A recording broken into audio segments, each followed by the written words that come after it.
Hey guys, tonight we're going to take a little trip back in time, not to a grand battle or a royal court, but to a place far more pungent.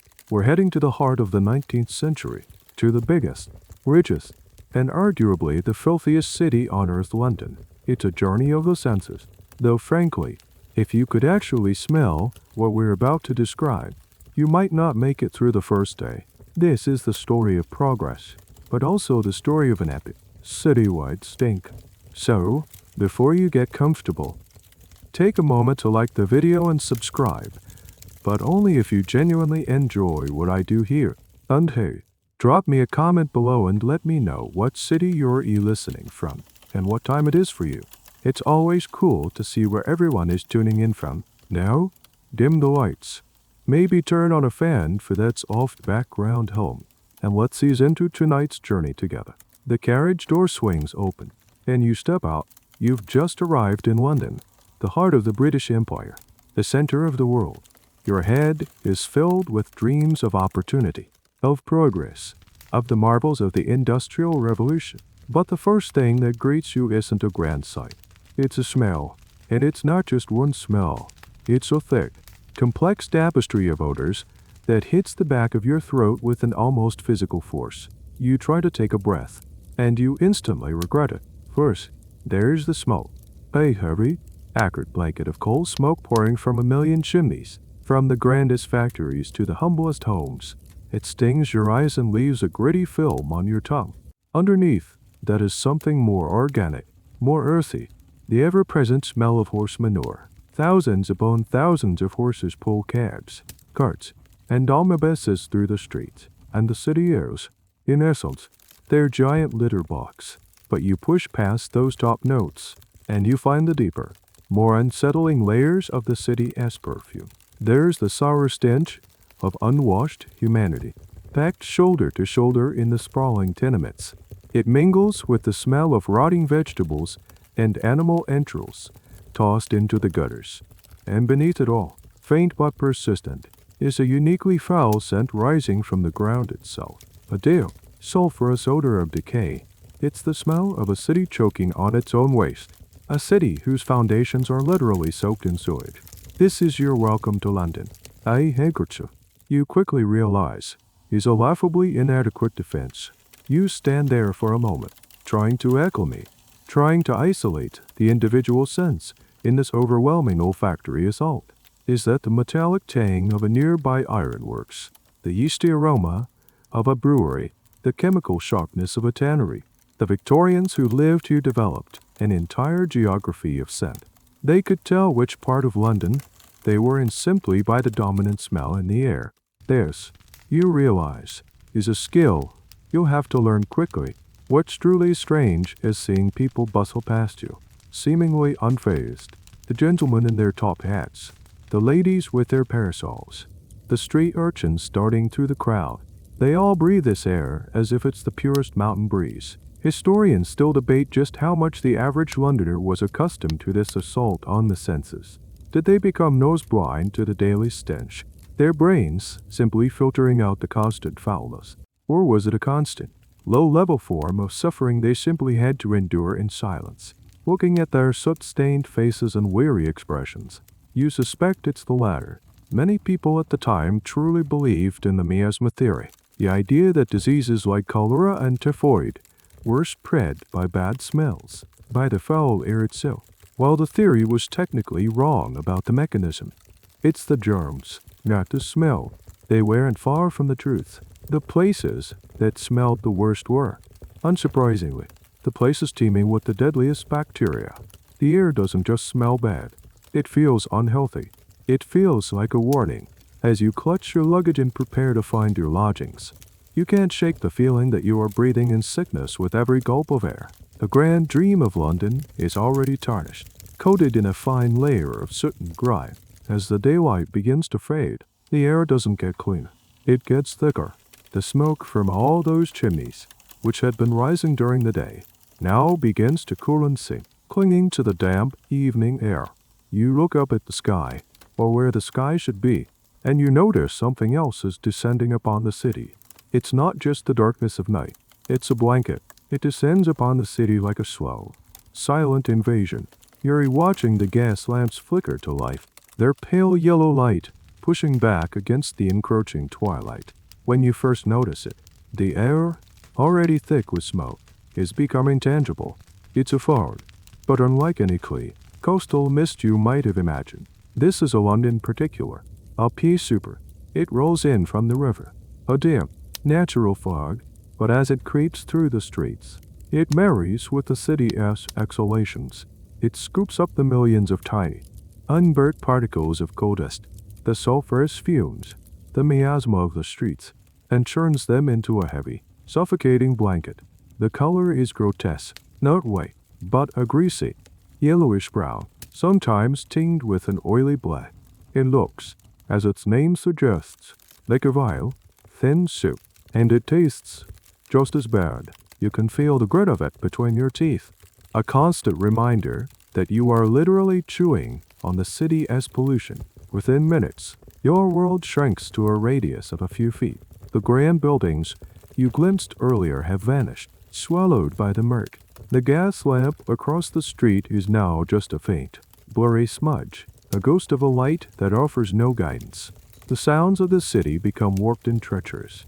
The clatter of a horse-drawn cab is muffled until it's almost upon you, a dark shape emerging suddenly from the gloom. Voices are disembodied, floating past you with no clear source. A cough from somewhere, and the fog sounds enerving gloom close. You feel a profound sense of disorientation.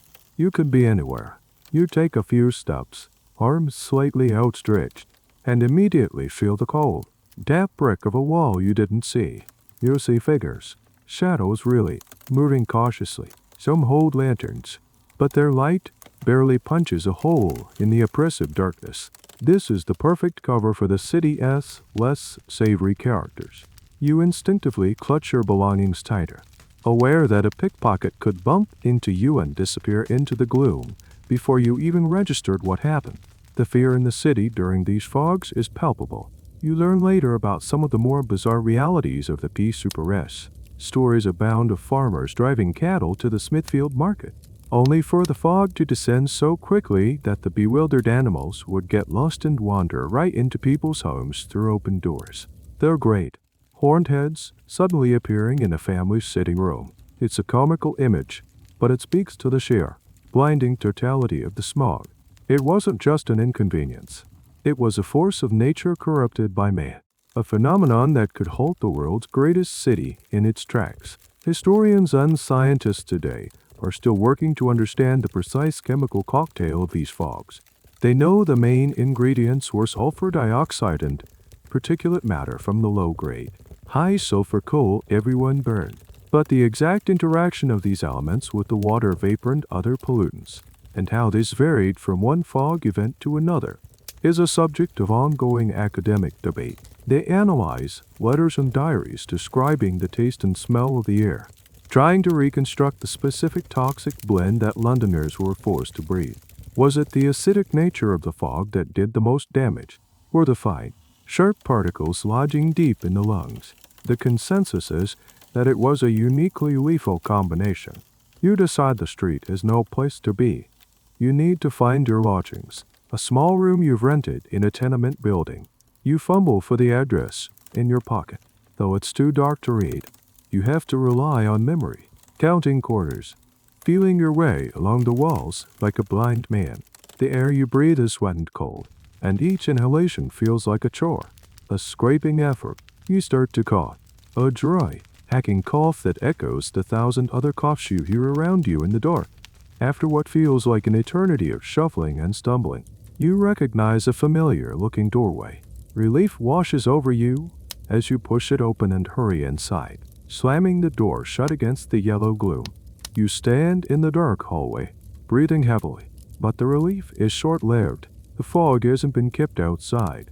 It has seeped in through every crack, under every door, through every window frame. The air inside is only marginally better. A thin, greasy film of soot seems to cover every surface, and the acrid smell of coal smoke still hangs heavy in the air. You realize there is no escape. You can bar your door against a thief, but you can't bar it against the air itself. Tonight, your first night in London, you will sleep while breathing in the very substance of the city as polluted soul. And tomorrow, you will have to walk out into the streets, which hold their own unique horrors underfoot. You wake to a gray light filtering through the grimy window pane. The suffocating blanket of the pea souper has lifted overnight.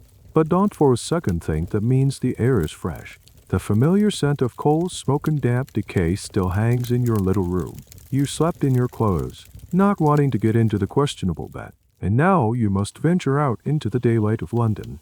You need to find work, or at the very least, find something to eat. You pull the door open and step into the hallway, the smells intensifying, and make your way down the rickety stairs. You push open the main door to the street and are met with the full, unadulterated reality of the city. The ground is not solid. At least, it doesn't feel like it. The street is paved with cobblestones. You can see them here and there, but they are mostly submerged beneath a thick, black, viscous paste. It's a foul concoction of dirt. There's discarded refuse, soot, and, most prominently, horse manure. This is the infamous London mud. It coats everything, clinging to the wheels of carriages and the hems of ladies' dresses. With every step you take, there's a sickening squelch, and you can feel the muck trying to suck the shoes right off your feet. You watch a wealthy-looking gentleman across the way misjudge a step and sink ankle-deep into a particularly foul patch, his face a perfect mask of horror and disgust, before he resigns himself to his fate. You quickly learn this isn't an accident. It's the fundamental state of the streets. The source is obvious. Horses are the engine of London. There are tens of thousands of them. Some historians estimate over 50. Towering every form of transport. Each of those horses produces, on average, between 15 and 35 pounds of manure per day, and a couple of quarts of urine. Do the math. We're talking about hundreds of tons of dung being deposited onto the streets of London every single day. The city is, quite literally, drowning in it. In the summer, it dries into a fine, choking dust that gets whipped up by the wind and coats your lungs. In the rain, which is most of the time, it transforms into this stinking, slippery slurry you're currently trying to navigate. But here's the bizarre twist. A piece of coal. Strange knowledge you pick up just by watching the street life around you. This filth is also a form of wealth. You see ragged-looking children and adults, known as street orderlies or sometimes less flattering lie, dung rakers, darting between the horse-drawn traffic with shovels and pans. They aren't just cleaning the street out of civic duty. They are collecting a valuable commodity. This manure, this urban guano, is sold by the cartload to farmers in the countryside surrounding London, who use it to fertilize their fields and grow the very food that is then brought back into the city to be sold. It's a closed and rather disgusting ecological loop. Tanneries also paid for it, as the ammonia in the urine was a key ingredient in the process of preparing leather. So you are standing in a substance that is simultaneously a public health menace and a source of income. It's a physical manifestation of the Victorian era's strange mix of pragmatism and utter squalor. They see a problem, and their first thought is, how can we make a shilling off it? Historians, in fact, still debate the severity of what some late Victorian commentators called the Great Horseman, or crisis. Pundits at the time, looking at the ever-increasing number of horses, extrapolated into the future and wrote sensational articles predicting that by the mid-20th century, London streets would be buried under 9 feet of manure. Whether this was a genuine, widespread fear that people truly believed would happen, or simply a form of journalistic hyperbole to sell papers, is still a matter of academic discussion. Looking around you now, sinking slightly into the mire, the 9-foot prediction doesn't feel entirely outlandish. All this walking unconcentrating has made you thirsty. Your throat is dry and coated with the grime of the air. You look around, and you see what looks like a point of hope, a community gathering spot. A few dozen people are clustered around a cast iron structure on the street corner. It's a public water pump, its handle gleaming from a constant touch of hands. A woman is vigorously working the handle, and a stream of water gushes into her bucket. It looks cool and clean, a welcome relief from the filth that surrounds you. You think about pushing your way through the crowd to cup your hands and get a drink. It's just water. After all, what could possibly be wrong with it? You take a step towards it, unaware that you are walking towards a far more insidious and invisible danger than the filth you can see and smell on the ground. You watch the woman at the pump finish, filling her bucket and heave it up, the water sloshing over the rim. It looks clear enough in a city where everything is stained brown and gray. The apparent clarity of the water feels like a small miracle. People give way as she passes, and now the pump is free. A young boy dashes forward, puts his mouth directly under the spout, and pumps a few frantic gulps before running out. Your thirst is nagging at you, the foul taste of the air, a combination of certain something vaguely metallic, is something you desperately want to wash away. This seems like the perfect solution. That's free, it's accessible, and it's the lifeblood of this neighborhood. You approach the pump, an ornate piece of ironwork with a lion's head for a spout, a common civic feature in London's neighborhoods. You place your hand on the cold, smooth iron of the pump handle. It feels solid, dependable. This is the water the entire community drink. The water they use for cooking, for washing, for making tea. It has to be safe, right? You tell yourself it has to be. The alternative is too grim to consider. You give the handle a tentative push, and a jet of water splashes onto the stone basin below. It doesn't even have a noticeable smell, unlike everything else in this city. This, you think, is a good sign. But what you don't see, what no one standing here can see, is what's happening underground, just a few feet from where you are standing. Your lodging, like every other building on this street, has a dirty little secret in its basement or backyard. A suspect. It's essentially a large brick-lined pit dug into the earth, the destination for all the human waste from the building's inhabitants. For generations, this was the standard method of waste disposal. When it gets full, and it always gets full, someone is supposed to come and empty it. But that costs money, and in a poor neighborhood like this, that's a luxury many landlords and residents can't, or won't, afford. So the cesspits overflow. The raw sewage, a toxic sludge of human effluent, seeps out from the poorly maintained brickwork and soaks into the surrounding soil. It creeps, unseen, through the earth, a slow-moving plume of contamination. And where is it creeping towards? It's creeping towards the same underground source that feeds this very water pump. The well shaft for this public pump descends deep into the ground, punching right through the water table that is being systematically poisoned by hundreds of overflowing cesspits in the surrounding blocks. Herein lies one of the great and deadly ironies of your time. People believe that if you dug a well deep enough, the earth itself would act as a natural filter, purifying the water. This is one of those pieces of common knowledge that feels true but is catastrophically wrong. The sheer volume of waste being produced by the city's exploding population has completely overwhelmed the soil's ability to filter anything. You are, in effect, drinking your own neighborhood's diluted sewage. Historians are still trying to map the full extent of this underground contamination in 19th century London by cross-referencing old sewer maps, well locations, and public health records. They create a chilling picture of a city poisoning itself from below. The debate continues about how much the authorities knew or suspected about this problem before the great public health discoveries of the era. Were they willfully ignorant, or simply lacking the scientific framework to understand the connection? It's a question of competence versus culpability that echoes in many public policy debates today. You raise your cupped hands to the spout and are about to pump a stream of water into them. The water is a Trojan horse. It looks pure, but it carries an invisible army within its droplets. Microscopic organisms, bacteria unknown to the science of your day, are swirling in that seemingly clean liquid. Specifically, it carries Vibrio cholerae, the bacterium that causes cholera. It's a disease that can reduce a perfectly healthy person to a shriveled, dehydrated husk in a matter of hours. You are standing at a precipice, about to make a simple, innocent decision that could be a death sentence. The entire neighborhood sees this pump as a source of life, a vital community resource. They gossip around it, Children play near it. Lovers arrange to meet by it. It's a landmark. They have no idea.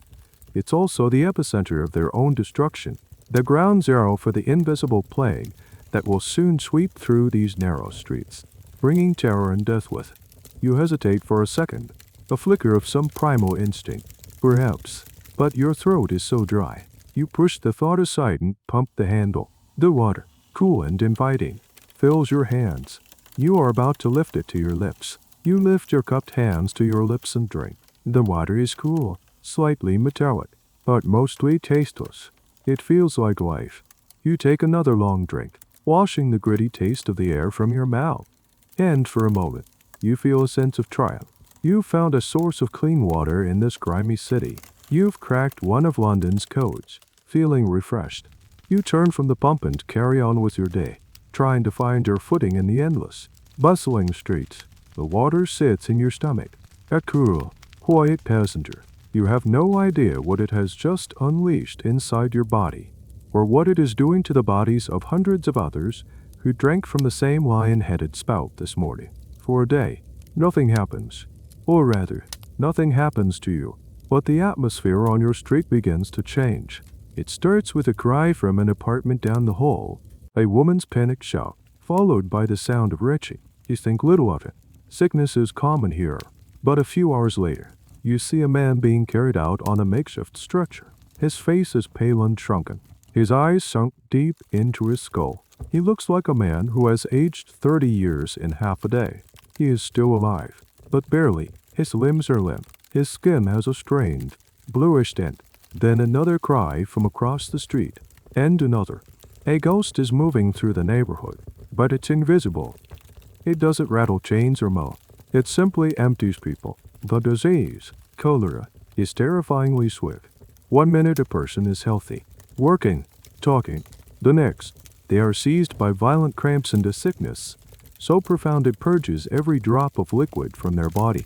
They call the symptom water stools, a disturbingly benign name for a torrent of fluid that signals the body is shutting down in the most horrific way. Fear, cold and sharp, replaces the usual weary resignation of the slum. People start to look at each other differently. Who is next? Is it you? Is it me? The community spirit that existed just days ago evaporates. Neighbors who once gossiped and shared what little they had now eye each other with suspicion, as if the disease can be caught from a simple glance. Doors are barred. Windows are shut tight, despite the suffocating heat inside the tiny rooms. In the face of this invisible enemy, people turn to the only explanation they have, the miasma theory, the bad air. It must be the air. You see people taking desperate, futile measures. They burn bonfires in the street, hoping the smoke will drive away the more malevolent humors in the atmosphere. The air, already thick with coal smoke, now becomes acrid with the smell of burning tar, vinegar, and sulfur. Women walk with rags soaked in camphor or lavender oil pressed to their faces. It does nothing, of course, except add another layer to the city's already overwhelming stench. This is where you learn about the strange and useless cures that spring up like weeds in a time of panic. People will pay anything, do anything, for a sliver of hope. They buy pills made of opium and cayenne pepper that only mask the symptoms while the dehydration worsens. They drink brandy. They wrap themselves in flannel soaked in turpentine. A great historical debate still exists around the effectiveness of cholera hospitals and the treatments offered. While some provided basic care like warmth and hydration, many were little more than places to die. And the official medical establishment, with its reliance on bloodletting and purging, was often just as deadly as the quacks selling snake oil on the street. The sound of the neighborhood changes. The usual din of children playing and vendors hawking their wares is replaced by a hushed quiet, punctuated by moans, the frantic shouting for a doctor, and the rumble of the death cart making its grim rounds to collect the bodies, which are multiplying at an alarming rate. You remain healthy, for now. You are one of the lucky ones whose immune system is fighting off the invading bacteria. Or perhaps you just didn't ingest a large enough dose. But you are a prisoner. You haven't left your room in 2 days. You are terrified to go out, terrified to touch anything, terrified to breathe the air. You've barricaded your door, But you know it's a meaningless gesture. The plague is all around you. You sit in the dark, listening to the symphony of suffering from the rooms around you, and you begin to feel a gnawing anxiety. You check your own body for signs. Is that a cramp in your stomach? Or just hunger? Are you feeling weak? Or is it just the exhaustion of fear? From your window, you can see the pulp. The lion's head spout, once a symbol of life, now looks like a leering demon. A few desperate souls, those who have no other choice, still go to it for water, but they do so quickly, furtively, as if committing a crime, and in a way, they are. They are drawing up death from the well and bringing it back to their families. You think about the cesspit in the basement of this very building. You've never seen it, but you can sometimes smell it on a hot day. You start to make a connection that the greatest minds of your time are still struggling with. The filth has to go somewhere. You realize, with a dawning horror, that the problem isn't just in the air or on the streets. It's right under your feet. The fear finally drives you to investigate. The cholera outbreak has subsided for now, leaving behind a trail of grief and a lingering, metallic scent of disinfectant that does little to mask the smell of death. Life, in its resilient, stubborn way, is returning to the streets. But you can't shake the feeling of dread. You need to understand the source of the danger. You're made to see the enemy, and you have a growing suspicion that the enemy lies in the basement. One evening, armed with a single tallow candle that sputters and drips hot grease onto your hand, you make your way down the creaking stairs, past the ground floor, and down another, steeper set of steps into the building cellar. The air changes immediately. It becomes thick, damp, and heavy with a smell so foul and primal it makes your eyes water and your stomach clench. It's the smell of the water pump, the smell of the cholera-stricken rooms, the smell of the street mud, all distilled into its purest, most concentrated form. This is the source code of the city as stench. Your flickering candlelight pushes back the oppressive darkness, and you see it. It's not so much a pit as a brimming lake of filth. The cesspit, intended to be a contained, brick-lined receptacle, has long since failed. The bricks are broken and crumbling, and the sewage, a semi-liquid black mass, has breached its walls and covers the entire floor of the cellar. It lies there, stagnant and horrifying. In the weak candlelight, you can see things bobbing on its surface, indescribable shapes, refuse, and organic matter in various stages of decomposition. The ground here isn't soil. It's a saturated sponge of human waste. You can hear a faint, sickening bubbling sound. You take a cautious step back, your shoe landing with a soft squelch. You realize the entire foundation of the building you live in, the building where dozens of families eat and sleep, is marinating in its own excrement. This is the great secret of Victorian domestic life for the poor. On the upper floors, there might be a pretense of cleanliness, a scrubbed doorstep, a polished doorknob, but it's all a facade, built quite literally on a foundation of filth. You learn that this is not an anomaly. It's the norm. London has an estimated 200 of these cesspites, festering beneath its homes on the streets, and they are all failing. The city's population has grown so fast that this medieval system of waste disposal is hopelessly, catastrophically overwhelmed. The sheer volume of waste is a mathematical certainty, a relentless tide that has nowhere to go. This is where you encounter one of the more peculiar and disgusting tidbits of London life. You hear stories from your neighbors about the overflow, when the cesspit in the basement becomes completely full, particularly after a heavy rain raises the groundwater level. The pressure has to go somewhere, and it often goes up. The sewage, under hydraulic pressure, can be forced back up the primitive pipes and drains, bubbling up through the sinks and floor drains of the ground floor apartments. Imagine waking up in the middle of the night to find a foul-smelling sludge seeping across your floor, invading the one small room that constitutes your entire home. It's a violation of the most profound kind. Historians still debate the social dynamics of the cesspit. How did landlords get away with this level of negligence? The answer lies in a perfect storm of poverty, lack of regulation, and a power imbalance between tenant and owner. Tenants had virtually no rights and could be evicted for any reason. Complaining about a little sewage in the basement was a surefire way to find yourself out on the street. Academics study rental agreements, and court records from the period, trying to piece together how this system of silent endurance was maintained.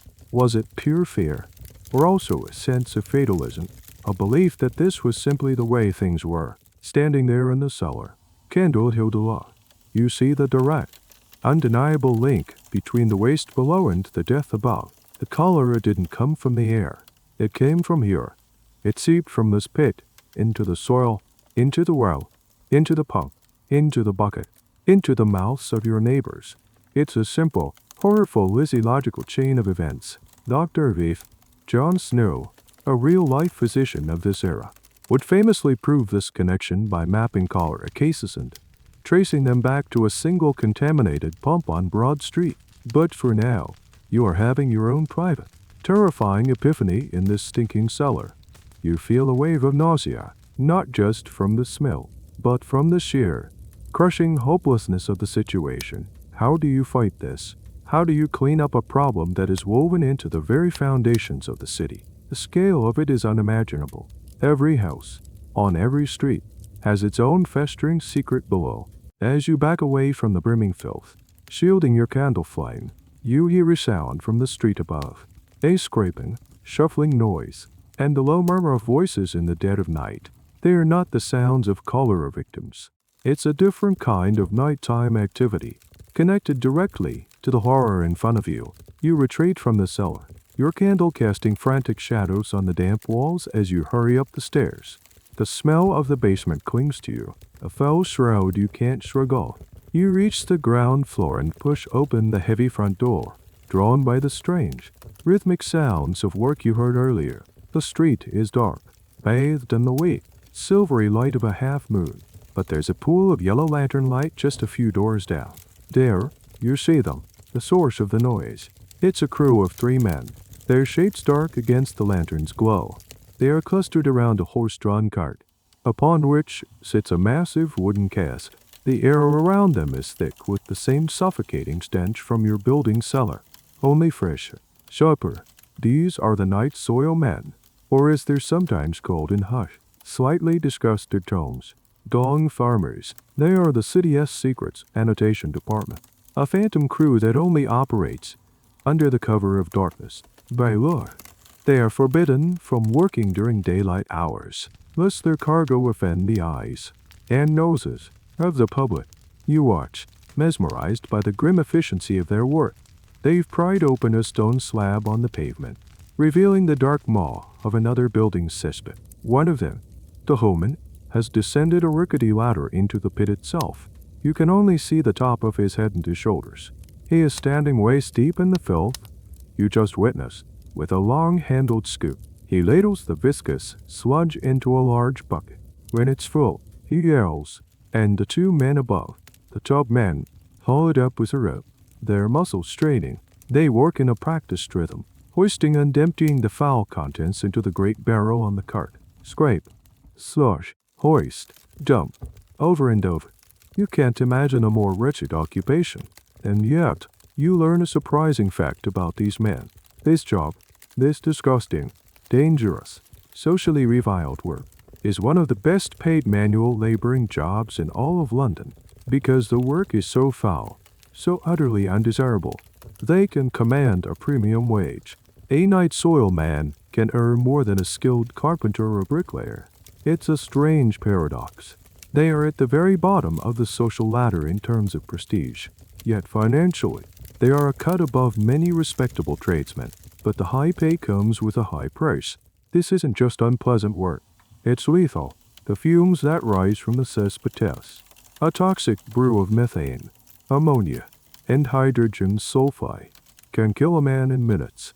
Stories are whispered among the poor of whole men who suddenly go silent, who are overcome by the foul air and simply collapse, drowning in the very filth they were paid to remove. The other men, attempting a rescue, often succumb to the same fate. It's a swift and inglorious death. These men are not just shoveling waste. They are gambling with their lives every single night. There's another, stranger element to their work, a kind of morbid treasure hunt. As they scoop through the generations of accumulated waste, they occasionally find things that have been accidentally dropped down the privies over the years. Coins, rings, buttons, even silver spoons. These findings were known as perquisites, or perks. The value of these perks was often factored into their unofficial earnings, a small bonus for their troubles. The idea of sifting through human waste for a lost shilling is horrifying, but it speaks to the desperate pragmatism of the age. The exact social and economic status of the night soil men is a topic historians still find fascinating. Were they treated as complete pariahs, shenbaio, or did their relatively high income afford them a grudging respect in their own communities? Were they seen as a necessary evil, or as entrepreneurs in a dirty but profitable trade? Reading personal diaries from the period gives conflicting accounts, reflecting the complex and oft uncontradictory attitudes of the Victorians towards money, class, and cleanliness. The men finish their work. The pit is as empty as they can get it. They seal the stone slab, douse the area with a bit of deodorizing lime, and climb aboard their cart. The great cask is now full to the brim. The horse strains, and the cart begins to rumble down the cobblestone street, a mobile vessel of poison leaving a trail of unimaginable stench in its wake. You watch it go, a single lantern swinging on its back, until it disappears into the darkness. And a new question forms in your mind, a question that is crucial to the story of London's filth. They've collected the waste. They've put it in a barrel. Now what? Where are they taking it? Where does it all go in the end? The answer, you instinctively feel, lies somewhere ahead in the dark, in the direction of the great, slumbering river. The question follows you into the fitful, stench-filled sleep of another London night. Where does it all go? The next morning, you wake with a grim resolve. You have to see the final destination. You have to follow the filth. You don't have to track the cart itself. You know, with a certainty that settles deep in your gut, where the journey ends. Every drain, every gutter, every secret, overflowing pipe in this city is sloping in one direction, towards the river. You walk east, letting the gentle downward incline of the land guide you. The character of the streets changes. The air, if it's even possible, gets worse. The familiar smells of manure and coal are now joined by something else, a damp, profound rottiness. It's the smell of decay on a massive, industrial scale. You pass by wars-and warehouses, their bricks stained dark with damp and grime. The ground becomes slick and muddy underfoot, not with horse manure, but with a dark, foul-smelling silt. And then you see it, the River Thames, but it's not the majestic, silver artery of commerce and empire you've seen in paintings and read about in books. The reality is a grotesque parody. You stand on a stone embankment and look down at the water, and your first thought is that it isn't water at all. It's a thick, brown, sluggish soup. A greasy film shimmers on its surface, catching the weak sunlight in an oily rainbow of putrescence. Great patches of floating debris drift slowly with the sluggish tide. Vegetable peels, animal carcasses, and other, unidentifiable things. The river doesn't flow. It oozes. This is it. This is the city as toilet. Its garbage disposal. Its final solution to the problem of waste. This is where the contents of the night soil men's carts are unceremoniously dumped. This is the destination for the effluent from the tanneries, the slaughterhouses, the breweries, and the myriad of factories that line its banks. And, most significantly, this is the destination for the raw sewage of 3 million people. You see the mouths of pipes and tunnels emerging from the riverbank, some large, some small. Each one is a tributary of filth, constantly vomiting a foul stream into the river. You learn that many of these were once clean, natural streams and rivers with charming names, the Fleet, the Tyburn, the Walbrook, that have long since been bricked over, buried, and turned into subterranean sewers. They are the ghosts of a greener time, now condemned to carry the city as waste in darkness. Here's the truly mind-boggling fact you discover, the piece of information that perfectly encapsulates the era's well-intentioned but disastrously flawed logic. You would think that connecting sewers directly to the Thames was just an unfortunate, chaotic result of an unplanned city, but it was worse. It was official policy. In 1847, the government, in a desperate attempt to deal with the overflowing cesspitescent, the cholera they caused, pastel or requiring new cesspits to be connected to the sewers. They mandated that the city's filth be funneled directly into its main water source. They didn't solve the problem. They just moved it, concentrating all the poison that was once diffused under the city's houses into one gigantic, flowing vessel of death. It makes you wonder what the people of London thought they were looking at. And it's a question that historians still puzzle over. Was there a collective denial about what their famous river had become? You watch a well-dressed couple taking a stroll along the embankment. Not far from you, they are looking out at the water, the woman holding a parasol, the man pointing at a distant ship's mast. Are they choosing to ignore the brown water and the stench? Do they see a romantic symbol of empire while you see a septic tank? This cognitive dissonance, the ability to hold both the ideal and the disgusting reality of the Thames in their minds at once, is perhaps one of the most remarkable psychological feats of the Victorian Londoner. You stare down at the water's edge, where the brown tide laps against the stone. The movement of the water is tidal. Twice a day, the filth doesn't just flow out to sea. The incoming tide from the estuary pushes it back upriver. The sewage doesn't leave. It just sloshes back and forth, a grotesque pendulum of pollution, bathing the heart of the city in its own waste again and again. You can see bubbles rising to the surface, releasing little pops of methane gas that hang in the air. The river is fermenting. It is dying. In fact, it's already dead. It's an open sewer, miles long and hundreds of feet wide. And right now, you are standing on the precipice of its grave, and you see people down there, on the muddy banks left behind by the receding tide, hunched over and scavenging. Curiosity, tinged with a morbid sense of disbelief, pulls you down a set of slippery stone steps towards the river bank. The moment your shoe touches the shoreline, you understand why it's so dark and slick. This isn't sand or gravel. It's a thick, black, greasy mud, and the stench that rises from it is even more potent than the smell from the water itself. It's the concentrated sludge of everything that has ever been thrown into the Thames, settled and stewing for decades. Each step is a gamble, the mud sucking at your boots, threatening to pull you in. Down here, in the shadow of the great city, is a world entirely unto itself. You see them more clearly now. The figures you spotted from above, they are mostly children, but some are elderly men and women, all stooped over, their eyes scanning the foul-smelling expanse of mud exposed by the low tide. They are the mudlarkes. It's a whimsical, almost cheerful-sounding name for one of the most desperate and degrading jobs in London. You watch a young girl, no older than 10, her dress a patchwork of rags and her face smudged with grime. She is barefoot, her small feet and ankles completely black with the river mud. She moves with a practiced slowness, her eyes darting back and forth. She's not looking for pretty shells or interesting stones. She is a treasure hunter in a landscape of trash. Her quarry is anything, absolutely anything, that might have value. A stray piece of coal that has fallen from a passing barge, a bit of rope, a fragment of copper sheathing from a ship's hull, a nail. These are the jewels she seeks. Her main tool is her sharp eyes. But some of the older mudlarkes have a small sieve. They scoop up a clump of mud and slosh it with river water, hoping to find a lost coin, a button, or a dropped piece of cargo. It's a bleak mirror image of the gold prospectors you hear about in faraway lands. But here, the pans are filled not with gravel from a pristine stream, but with the toxic sediment of an open sewer.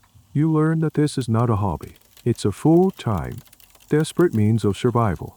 A successful day of mudlarking might yield a few pennies, just enough to buy a stale loaf of bread or pay for a bed in a crowded fluffhouse for the night.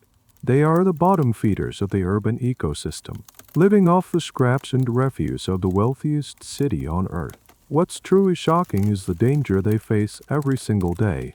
The mud itself is a toxic soup of human and industrial waste, teeming with diseases. Every cut or scrape on their hands or feet, and they are covered in them, is a potential death sentence from infection. They are literally immersing themselves in cholera, typhoid, and 100 other pathogens. Then, there's the tide. The Thames tide comes in notoriously fast. A mudlark defocused on their search. too far out on the mudflats, could easily be cut off and swept away by the powerful current. Their small bodies would become just another piece of debris in the foul water. There's a strange, almost surreal beauty to the scene, if you can ignore the horror of it. The way the weak sun glints off the wet mud, the stooped silhouettes of the children against the backdrop of the city's bridges and spires. It's a painter's composition of misery. This very image, the ragged child scavenging on the banks of the polluted Thames, would become a powerful symbol for Victorian social reformers. It was an undeniable, visual indictment of a society that could produce so much wealth while allowing its children to live in such utter squalor. Historians and sociologists still study the world of the Mudlarkess, poring over the writings of journalists like Henry Mayhew, who interviewed them for his book London Labour and the London Poor. These interviews provide a rare, first-hand glimpse into their lives. They speak of their meager findings, their constant hunger, their fear of the tide and the river police. There is a debate about the level of agency these children had. Were they entirely victims of circumstance, forced into this life by poverty? Or was there a kind of informal economy and social structure among them? A mudlark culture with its own rules and territories. You see the young girl you were watching earlier suddenly cry out. It's not a cry of pain, but of triumph. She holds something up, pinching it between her muddy fingers. It looks like a small, dark disc, acorn. She quickly tucks it away somewhere in her rags, her face a mask of fierce, desperate pride. It is a moment of pure, unadulterated survival. She has won her gamble for the day. As you watch her, you realize that the filth of the river isn't just a passive problem of pollution. It has created its own economy, its own social caste, its own way of life and death. And as your gaze lifts from the scavengers on the bank and looks out towards the center of the river, you notice that the source of the filth is not just human. The river is also being fed by a new and even more sinister kind of poison. Your gaze lifts from the small, hunched figures of the Mudlarkess and scans the opposite bank of the river, and there you see it, the source of the new poison. It's a forest of brick chimneys, hundreds of them, belching thick, dark plumes of smoke that join the permanent gray shroud hanging over the city. This is the engine room of the empire, the industrial heartlands of Southwark and Lambeth, and just as their chimneys pollute the air, their foundations pollute the water. You watch as a wide-mouthed pipe, set into the embankment wall, suddenly belches a torrent of liquid into the Thames. But this isn't the familiar brown of sewage. It's a vivid, sickly yellow, a chemical stream that stains the river around it before being consumed by the larger, muddier flow. A few minutes later, another pipe further down releases a gout of milky white fluid. This isn't just the organic waste of 3 million human bodies. This is the refuse of progress itself, the undiluted chemical leftovers of the Industrial Revolution. You are witnessing the great, unspoken truth of Victorian prosperity. For every magnificent new machine, for every yard of cheap cotton, for every new modern convenience, there is a corresponding stream of industrial effluent being pumped directly into the river. There are no regulations, no environmental protection agencies, no concept of corporate responsibility. The river is simply the cheapest and most convenient place to get rid of anything you don't want. You imagine the factories behind those walls. The tanneries, for example, are infamous to turn stiff animal hides into soft leather. They use a horrific cocktail of substances, line, urine, dog feces, known euphemistically as pure, and vats of acidic tanning agents. All of it, the bits of rotted flesh, the hair, the chemical sludge, is simply sluiced into the nearest drain, which leads directly to the Thames. The smell from a tannery is so uniquely vile that it can be identified from half a mile away. Then there are the gasworks, producing the coal gas that lights the city's streets and homes. Their primary byproduct is coal tar, a thick, black, carcinogenic sludge. Where does it go? Into the river. Slaughterhouses dump torrents of blood and offal. Dyeworks release streams of arsenic, lead, and other heavy metals, painting the river in lurid, unnatural colors. The list is endless. Every factory is a point source of pollution, and the Thames is their collective sink. Here you stumble upon a truly peculiar piece of Victorian thinking, a bit of scientific folklore that allowed this to happen with a clean conscience. Many people, including some educated engineers and scientists, genuinely believed in the river's power of self-purification. They argued that the sheer volume of water flowing in the Thames, combined with the motion of the tides, was enough to dilute and wash away any pollution, rendering it harmless. They saw the river not as a fragile ecosystem, but as a magical, infinitely forgiving waste disposal system created by God for the convenience of man. It was a comforting delusion that licensed the relentless poisoning of their own environment. Historians today are still locked in debate over the mindset of these factory owners. Were they truly ignorant of the damage they were causing, blinded by the prevailing scientific theories and the dazzling promise of industrial progress? Or were they cynical operators who knew the risks but chose to prioritize profit above public health, hiding behind a facade of plausible deniability? It's the classic historical question of ignorance versus malice, and the truth, as always, is likely a murky mixture of both. They saw the filth, they smelled the stink, but they chose to define it as the unfortunate but necessary smell of money and progress. You learn about one of the great ironies that flows in this river of filth. A famous company that produces Bovril, a hearty beef extract sold as a health-giving food, has its factory on the riverbank. It's a major polluter, dumping its organic waste into the water, contributing to the stench and decay, while simultaneously marketing its product as a source of strength and vitality. The city is literally being sickened by the waste of a company selling health. As you stand there, watching the chemical tides ebb and flow, you realize the problem is so much more complex than overflowing cesspitass. The color from human waste is a known killer. But what about these new, man-made poisons? What are the long-term effects of drinking water laced with lead, or breathing air filled with arsenic particles from a nearby dye works? Nobody knows. The people of London are living participants in a massive, uncontrolled chemical experiment. The river is no longer just a dead thing. It's an aggressive, toxic entity, and its appearance, you notice, is beginning to reflect this. It's not just one color anymore. It's a shifting, swirling canvas of all the poisons being poured into it. You lean over the stone embankment, drawn by a morbid fascination, trying to truly see the water. From a distance, it's a uniform brown, but up close, it's a far more complex and repulsive substance. The color is a deep, murky blackish brown, the color of old blood and tar. It's completely opaque. You have the distinct feeling that if you were to fall in, you would simply vanish from sight the second you broke the surface. The water has a body to it, a thick, syrupy consistency, like a grotesque gravy. It doesn't lap at the shore with a gentle sound of water. It makes a thick, plopping sound, as if it's a semi-solid. You see swirls of other colors within the blackness, the iridescent sheen of coal tar, the ghostly white streaks from a nearby gasworks, and sometimes a shocking, bloody red that marks the outfall from a slaughterhouse upstream. This toxic brew was so infamous, it had its own name, Blackwater. It was a term that perfectly captured its appearance and its essence. Water that had been so thoroughly corrupted it had become its opposite. It's hard to believe that this was once a living river. You learn a staggering fact. For centuries, the River Thames was one of England's great salmon rivers. Apprentices in the City of London would supposedly have clauses in their contract stipulating that they would not be forced to eat salmon more than a few times a week, as it was considered such common, cheap food. Now, the idea is laughable. The last salmon was caught in the Thames sometime around the 1830 seconds. Nothing can survive in this deexhumate, poisonous soup. The river is biologically dead.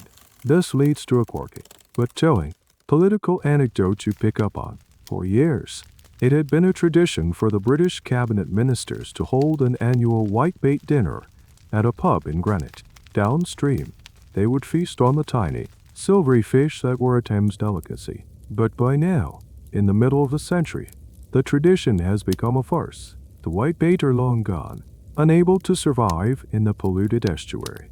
The politicians still hold their dinner for tradition's sake, but the fish they eat has to be secretly brought in from somewhere else. They are toasting the health of the government with fish that their own city's filth has exterminated. The exact moment of the river's death is a point of academic contention. When did the Thames cross the threshold from being polluted to being a completely anaerobic septic system? Some historians, looking at fishing records, point to the 1830 seconds with the disappearance of the salmon. Others, analyzing sediment cores for chemical markers, argue for the 1840 seconds, when the policy of flushing sewers directly into the river began in earnest. It's a debate about how you define death for a river. Is it the loss of its signature species, or the point at which its chemical balance becomes irrevocably broken? You recall reading about the scientist Michael Faraday, one of the greatest minds of the age. Just a few years before now, he took a steamboat trip on the Thames and conducted a simple, brilliant experiment to demonstrate the state of the water. He dropped pieces of white card into the river. They vanished from sight before sinking even an inch below the surface.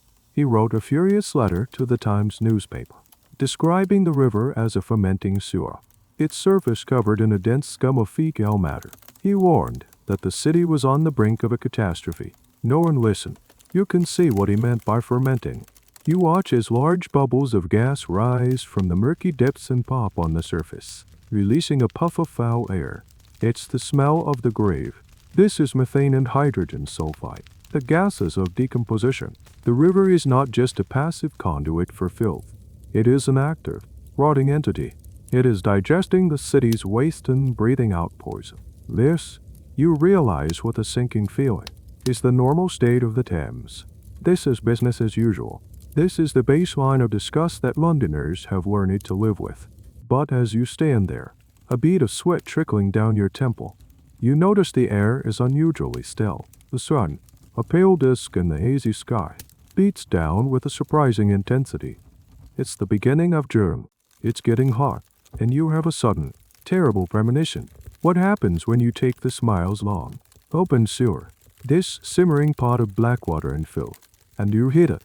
What happens when you cook it under the relentless summer sun? The answer is coming. The air is about to become the enemy. The heat arrives not as a gentle warmth, but as an oppressive, suffocating blanket. Day after day, the sun beats down from a cloudless, hazy sky.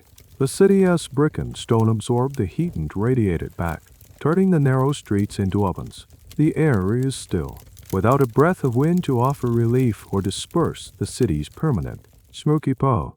This is the summer of 1858, a summer that will go down in history. At first, the problem is just the heat itself, making life in the overcrowded tenements even more unbearable. But then, the smell begins to change. The familiar, complex tapestry of London's odors begins to simplify, to consolidate into one single, overwhelming, monolithic stench. It rises from the river. What you are witnessing is a simple, horrific chemical reaction on a massive scale. The black water of the Thames, already a fermenting stew of sewage and industrial waste, is now being baked by the sun. The heat accelerates the decomposition of the organic matter exponentially. The bacteria in the river go into a feeding frenzy, consuming the waste and releasing colossal volumes of foul-smelling gases. The river is no longer just oozing filth. It's actively exhaling a pestilence. This is the great sting, and it is not just a bad smell. It is a physical presence. It's an assault. You can feel it on your skin. A greasy, foul miasma that coats everything. You can taste it in the back of your throat. A permanent, gag-inducing flavor of decay. It's a smell that has texture. A smell that feels like you could cut it with a knife. It invades every building, seeps through every crack. There is no escape. Rich or poor, it finds you. You see people walking down the street holding handkerchiefs to their faces. But it's a useless, pathetic gesture. The stench permeates the cloth instantly. It's a smell of such profound foulness that it bypasses the nose and seems to be absorbed directly into the brain. It's the concentrated essence of 3 million people's digested lives, cooked and served up to the entire city. The stories from this summer are legendary. People living near the river wake up in the middle of the night, vomiting from the sheer intensity of the smell that has crept into their bedrooms as they slept. Businesses on the riverfront have to close. Their customers simply cannot endure being anywhere near the source. The captains of the riverboats, men who thought they were accustomed to every possible river smell, are seen retching over the sides of their own vessels. One of the more bizarre and telling pieces of trivia from this time is the effect on the city's legal and financial heart. The lawyers working in the courtrooms at Somerset House, which sits right on the river, find it impossible to concentrate. The stench is so distracting, so physically sickening, that they petition to have the courts move. The business of British justice is literally brought to a halt by a smell. There's a great historical debate about whether the great stink actually made people sicker. Given the prevailing miasma theory, everyone was convinced they were breathing in a lethal plague. They fully expected a new, catastrophic cholera outbreak to erupt at any moment. Strangely, it didn't. While the stench was horrific, the hard, dry weather that caused it also may have helped to kill off some of the waterborne bacteria. So while London smelled more deadly than ever before, it wasn't necessarily more so. It's a perfect example of how public perception and scientific reality can be completely at odds. You feel a sense of apocalyptic dread settle over the city. This feels like a judgment. It feels like the city is finally, literally, choking on its own success. The river, the symbol of its commercial might, has become a monstrous, stinking beast rising up to punish its tormentors. And the beast's foul breath is now drifting towards the one place in the city that holds the power to do something about it. The one group of people who, up until now, had managed to largely ignore the problem. The stench is rolling towards the grand, Gothic spires of the Palace of Westminster, home to the Houses of Parliament. The politicians are about to get a taste of their own medicine. The Houses of Parliament, a grand, cathedral-like testament to British power and prestige, sit directly on the north bank of the Thames. It's a location chosen for its majestic views and symbolic connection to the River of Empire.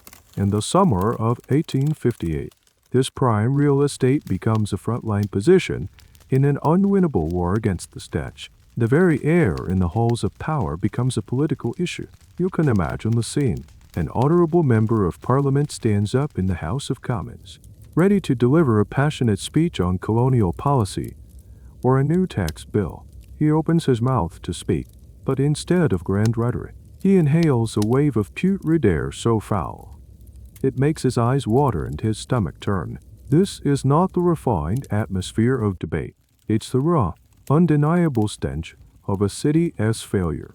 The politicians, the most powerful men in the world's most powerful empire, are trapped. They can't legislate their way out of a smell. They can't deploy the Navy against an odor. The great stink is a great equalizer. It respects no social class, no political party. It invades the wood-paneled committee rooms, the magnificent library, and the debating chambers with an impartial democratic foulness.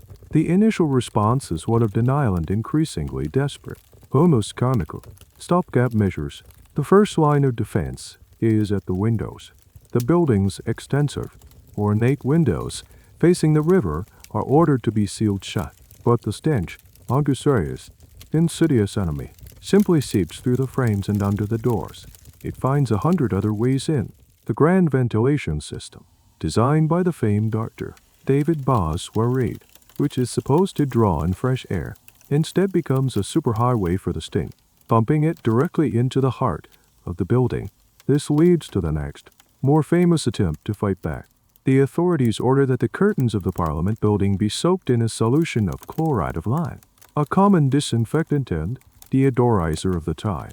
Huge sheets are drenched in the chemical and hung in the windows, in the desperate hope that they will neutralize the incoming miasma.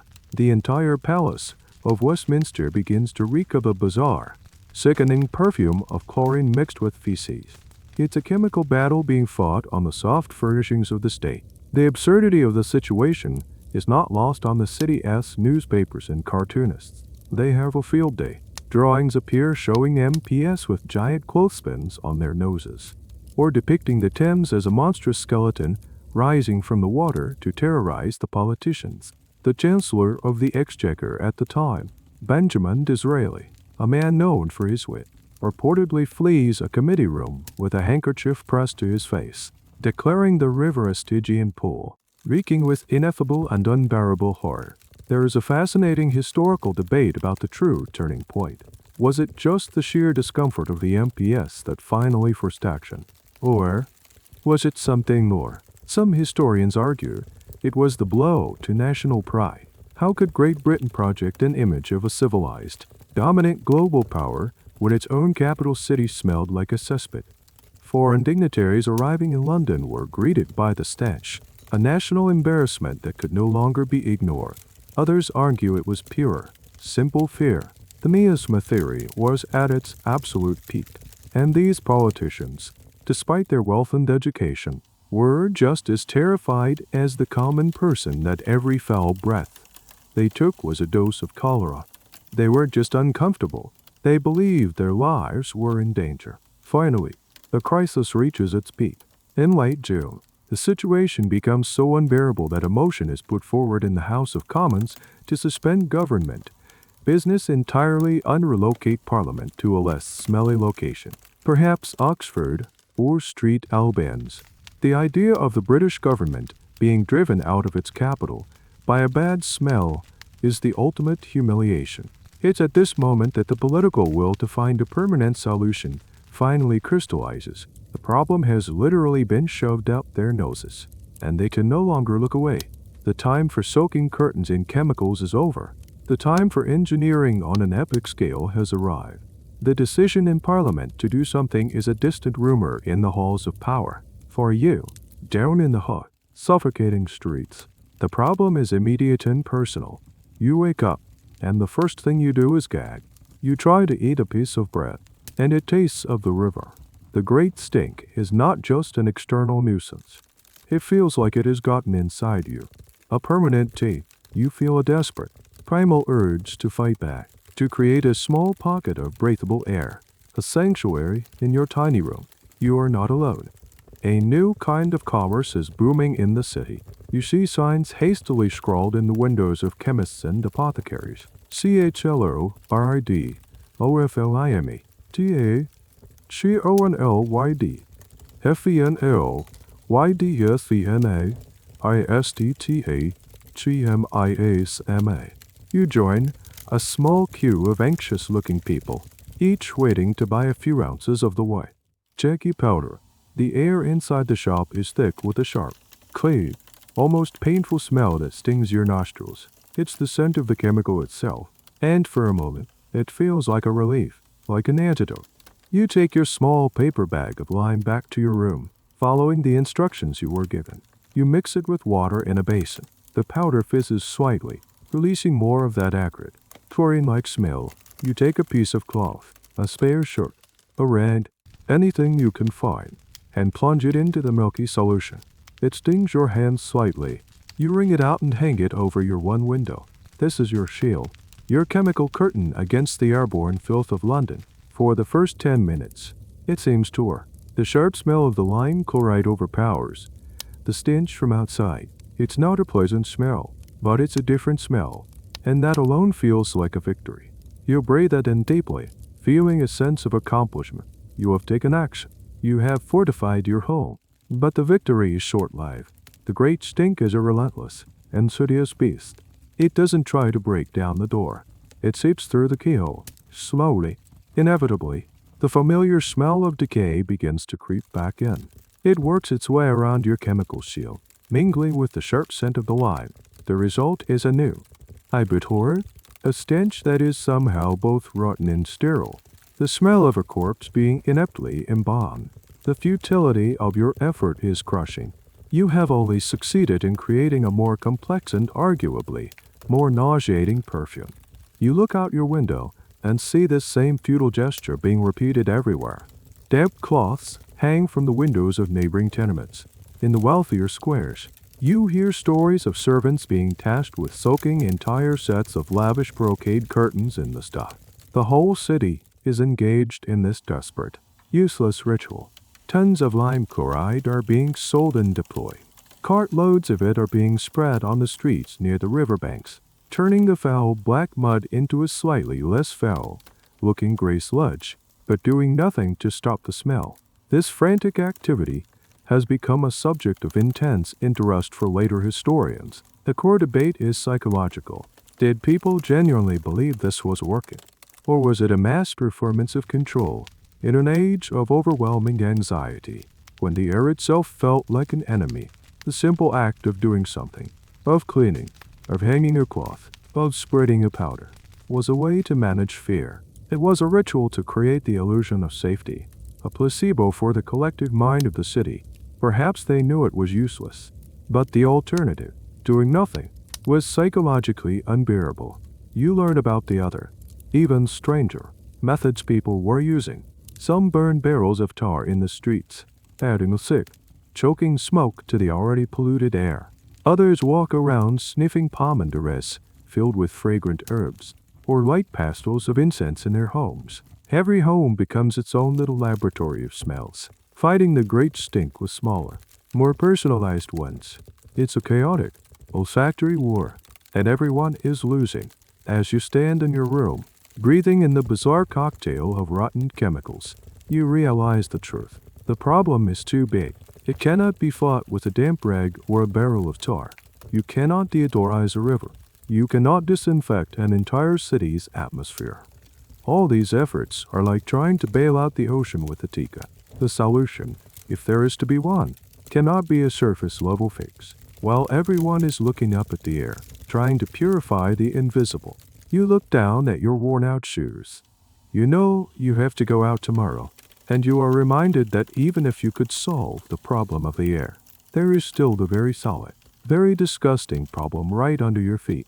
The next morning, the heat wave has broken, but the smell, now a permanent feature of the city, remains.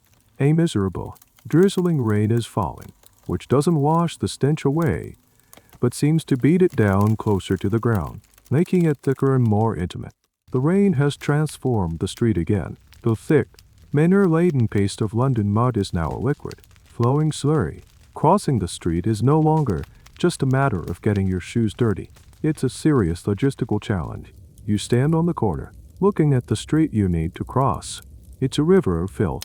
A viscous, brown torrent flows in the gutters, carrying with it street refuse, horse droppings, and who knows what else. The crown of the road is slightly higher, but even that is a treacherous landscape of puddles and sludge. You watch as a lady, attempting to dash across, loses her footing and her pristine white petticoat is instantly stained a filthy brown up to the knee. She lets out a small cry of despair. It is here that you witness a peculiar and essential London profession in action. The crossing sweeper. You see a boy, perhaps 12 or 13, holding a long-handled broom. He is not sweeping the entire street. That would be an impossible, Sisyphean task. He has claimed a small, specific patch, a strategic path from one corner to the opposite. With tireless energy, he sweeps the liquid muck away, creating a temporarily clear, wackled channel across the road. He stands proudly by his handiwork, broom held like a soldier's rifle, as a well-dressed gentleman approaches, wanting to cross. The boy gestures to his clean path and holds out his hand. The gentleman, grateful to be spared the filth, drops a half-penny into the boy's palm before striding cleanly across. The boy touches his cap and thanks and returns to his post, ready for the next customer. This is a micro-business born of pure necessity. These sweepers, often children or the elderly and infirm, are territorial. They have their own pitches, their own designated crossings, which they guard fiercely from rivals. A good pitch, say outside a popular theater or near a busy omnibus stop, could provide a decent, if meager, living.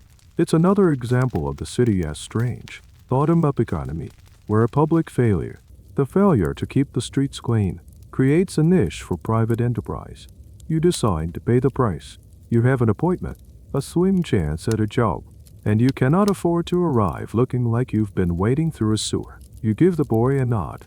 He acknowledges you with the tip of his head and gives his path a final, vigorous sweep. You hand him the coin, and he allows you to pass. For a few brief seconds, you walk on relatively clean cobblestones, a tiny island of order in a sea of chaos. Once you reach the other side, You turn and watch as the relentless flow of muck begins to reclaim the path almost immediately. The boy starts sweeping again. His work is never done. Historians are fascinated by the social dynamics of crossing sweepers. They were such a common sight that they appear frequently in the literature and art of the period, most famously in Charles Dickens's novels. The character of Joe in Bleak House is a crossing sweeper, a symbol of urban neglect and ignorance. There is an ongoing academic debate about how these individuals were perceived. Were they seen as helpful public servants, a legitimate part of the streetscape, or were they viewed as little more than beggars, using the broom as a prop to elicit sympathy and money? The answer likely depends on who you ask. For the person saved from a soaking in filth, they were a blessing. For the city official, they were a symptom of a problem that was spiraling out of control. This whole experience gives you a new appreciation for the sheer, pervasive nature of the city's dirt. It's not just in the air or the water. It's a physical barrier. It dictates how you move, where you walk.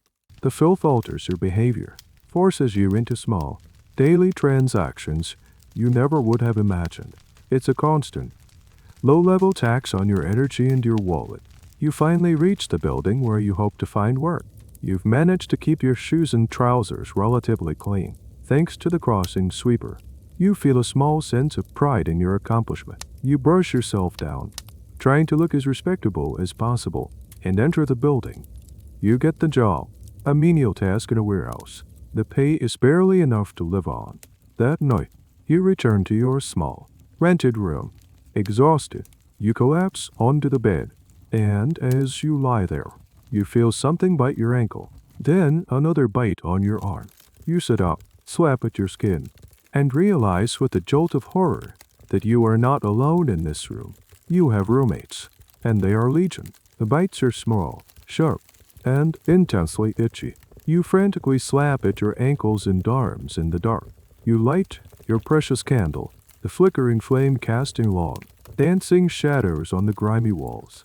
At first, you see nothing, but then you look closer, at the thin, lumpy mattress you're lying on.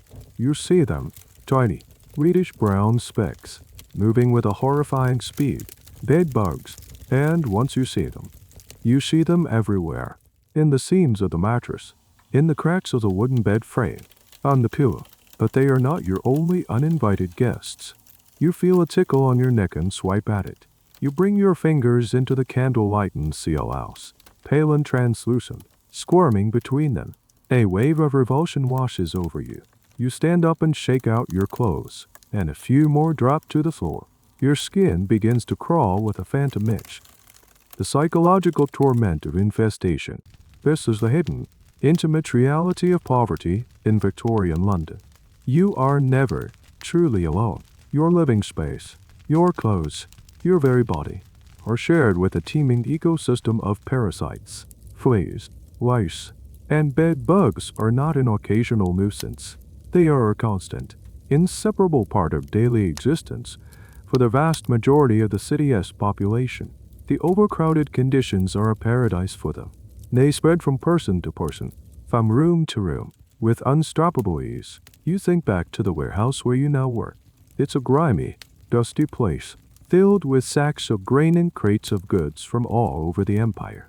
It's also swarming with another kind of resident, rats. You see them every day, bold and unafraid, skittering along the rafters or darting behind piles of sacks. They are fat and sleek, thriving on the city's abundance of waste and food, and every rat is its own mobile carrier of fleas. The fleas jump from the rats to the sacks, from the sacks to you, and you carry them home, completing the circle of infestation. Here you learn a disgusting but essential piece of sanitary trivia. The Victorians were not unaware of these pests, but their methods for dealing with them were oft unprimitive and ineffective. People would rub their bodies with turpentine or mercury-based ointments, dangerous substances that could be more harmful than the pests they were meant to deter. They would sprinkle their beds with powders made from tobacco dust or pepper. But in these tenement buildings, with their cracked walls and shared spaces, a full-scale extermination was impossible. You could clean your own room obsessively, but the bugs would simply migrate back from next door within a day. There is a significant historical debate among social historians about the psychological impact of this constant infestation. How did living in a state of perpetual itchiness, of feeling constantly fed upon, affect a person's mental state? Did it contribute to the sense of fatalism and resignation that many observers noted among the urban poor? Or did it breed a kind of hardened resilience, an acceptance of a level of physical discomfort that would be unimaginable to modern sensibilities? Reading the letters and diaries of the poor is difficult, as they rarely had the luxury of literacy. But social reformers' accounts are filled with descriptions of listless, scratching children and weary adults who seem to have given up the fight against their tiny tormentors. You spend a sleepless night, perched on the edge of your room's only chair, slapping at your skin and feeling a profound sense of violation. It's one thing to navigate the filth of the streets, to hold your breath against the stench of the river. That is the public squalor. But this is different. This is private. The filth has followed your home, into your bed, onto your skin. It has breached the final barrier of your personal space. The next day, you go to work feeling exhausted and deeply unclean. You can't stop scratching. You feel a sense of shame, as if the bugs are a sign of your own personal failing, even though you know everyone around you is fighting the same battle. As you walk through the streets, you look at the piles of refuse accumulating in the corners and alleyways. These aren't just piles of dirt and ash. You now see them for what they really are. They are breeding grounds. They are the nurseries for the fleas and the nests for the rats that will eventually find their way into your home. The city as public mess and your private torment are inextricably linked. The garbage isn't just out there. It's a reservoir of the vermin that will share your pillow tonight. Your walk to and from the warehouse becomes a daily study in the city as garbage. You start to notice the dust heaps. They are not just small piles of refuse, but veritable mountains of ash, cinders, and household waste, sometimes rising 20 or 30 feet high, occupying valuable city land. They loom over the surrounding tenements like man-made slag volcanoes. These dust heaps are a peculiar feature of the London landscape. You learn that dust is the Victorian euphemism for the contents of a domestic fireplace. Since virtually every room in London was heated by a coal fire, the sheer volume of ash and cinders produced was astronomical. This dust was collected from homes by private contractors, known as dustmen, and carted off to these massive, open-air dumps. But this isn't just landfill. In the strange, waste-not-want-not economy of Victorian England, these dust heaps are centers of industry. They are, in fact, highly profitable businesses. You stand near one, watching the process. A conveyor belt of sorts, powered by a small steam engine, carries the raw dust up to a high platform. There, workers, mostly women and children, stand in the choking, swirling ash. Their faces and clothes turn to uniform gray. Their job is to sift through the incoming waste with their bare hands. They are human recycling machines. They pick out anything of value. Rags are salvaged to be sold to paper mills. Bones are collected for the glue factories and button makers. Bits of metal are set aside for scrap dealers. Even the cinders themselves are valuable. The larger, unburnt pieces of coal are reclaimed and sold back to the poor as cheap fuel. What remains, the fine ash and dust, is the most valuable part of all. It is sold by the ton to be used in brick making and for fertilizer by farmers. For a time, Russia was a major importer of London's dust, using it to build the city of Moscow. This leads you to one of the most bizarre tales of Victorian fortunes. The dust contracting business was so ludicrously profitable that some dustmen became fabulously wealthy. The most famous case is that of a man named Henry Dock, the Golden Dustman, who started with nothing and built a massive fortune from the city's refuse. He became a folk hero, a testament to the idea that in London, even literal garbage could be turned into gold. Charles Dickens was so captivated by this idea that he based the character of Naughty Buff in his novel Our Mutual Friend on the phenomenon of the wealthy dustman. Yet, there is a fierce debate among historians about the reality of this image. While a few contractors at the top made fortunes, what was life like for the women and children sorting the heaps? They worked in appalling conditions, breathing and lungfuls of toxic ash all day for a pittance. Their life expectancy was shockingly low. Was the story of the Golden Dustman a celebrated reality? Or was it a convenient myth that sanitized a deeply exploitative industry, making the public feel better about the mountains of filth towering over the city's poorest neighborhoods? You watch a small child, coughing a deep, railing cough, pull a decaying cabbage leaf from the moving stream of filth and toss it into a specific bin.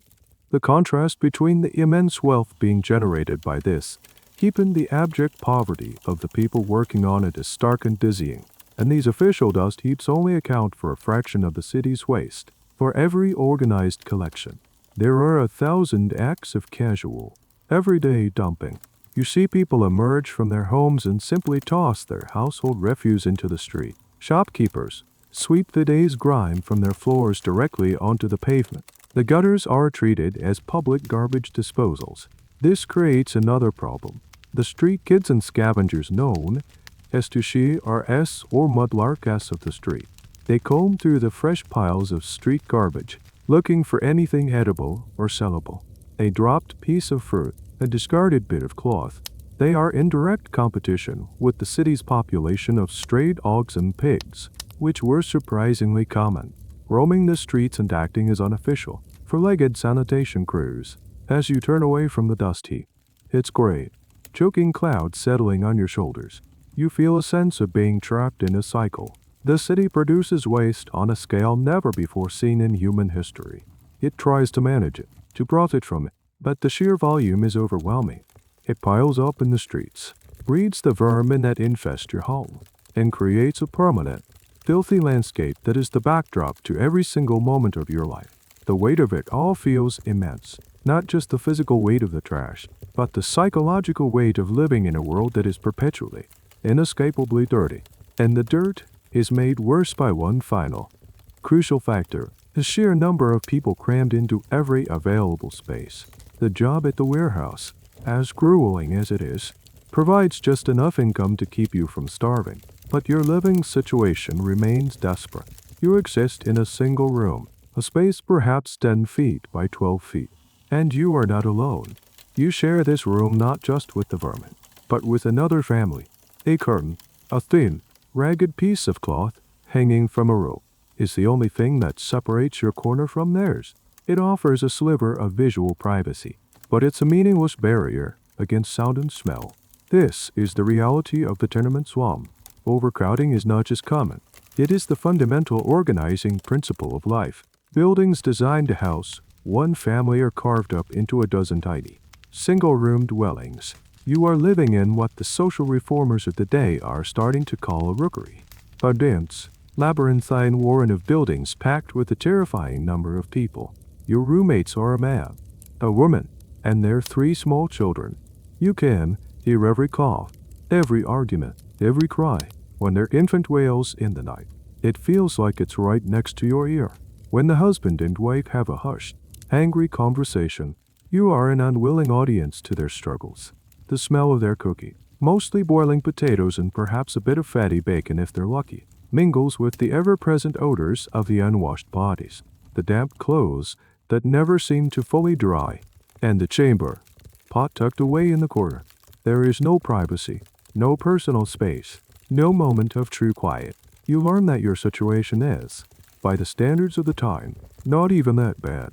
You hear stories of rooms where 20 or more people sleep in shifts. Men who work during the day pay a few pennies to rent a bed that is still warm from the man who worked the night shift and has just gotten up. Sometimes, there aren't even beds.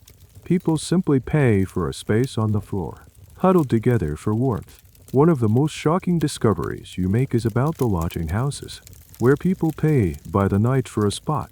The most infamous of these offer what is known as the 2-penny hangover. For 2 pence, a person can lean over a rope that is stretched across the room.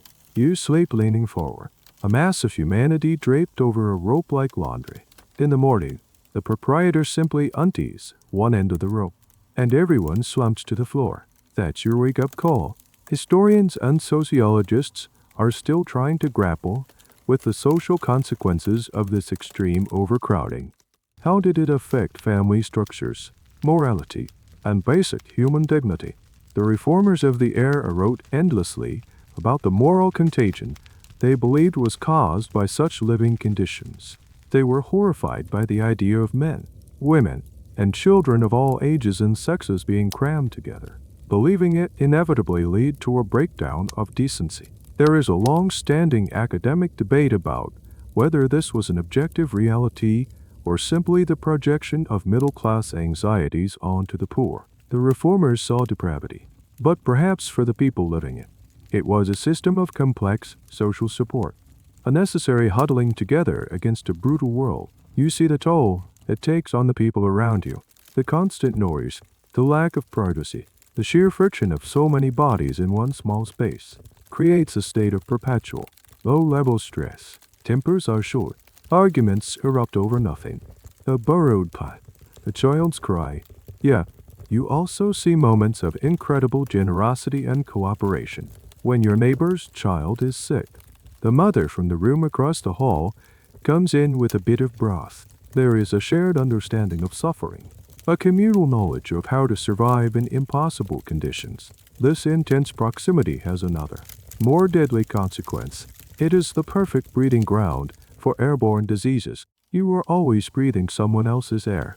When one person in the building gets tuberculosis, the white plague that haunts these slums, the germs spread with terrifying speed through the crowded rooms and hallways. A simple cough becomes a potential weapon. As you lie in your corner at night, listening to the symphony of snores, coughs, and murmurs from the other side of the curtain, you feel profoundly alone and simultaneously crushed by the claustrophobic presence of others. The filth of the city, the bad air, the bad water, the garbage, is the external threat. But this crushing lack of space, is an internal one. It wears you down from the inside out. It makes any attempt at personal cleanliness feel utterly pointless. What good is washing your face when the air you breathe in the room you inhabit are so fundamentally, inescapably soiled? The idea of cleanliness becomes a strange, abstract concept. You watch the people around you, and you realize that for most, washing means a quick splash of cold water on the face and hands in the morning, using a communal basin filled with murky water that is used by everyone in the room. The concept of a full-body bath is as foreign and inaccessible as owning a country estate. Where would you even do it? There are no bathrooms, no running water in your room. To get enough water for a bath, you'd have to make multiple trips to the street pump, hauling heavy buckets up several flights of stairs. Then you'd have to heat the water over your small, smoky fire, a costly and time-consuming process. And finally, you'd have to perform the act in the middle of your shared room, with only the flimsy curtain for privacy. The logistical and social hurdles make it an almost impossible luxury. So, people don't bathe. They live in a state of perpetual grimness, their skin coated in a thin film of the city's soot, sweat, and dirt. Clothes are rarely washed for the same reasons. Lack of water, lack of space, lack of time. People wear the same set of clothes day after day, until they are stiff with filth and practically falling apart. The concept of clean laundry is a fantasy. This lack of personal hygiene is the perfect environment for the lice and other vermin to thrive.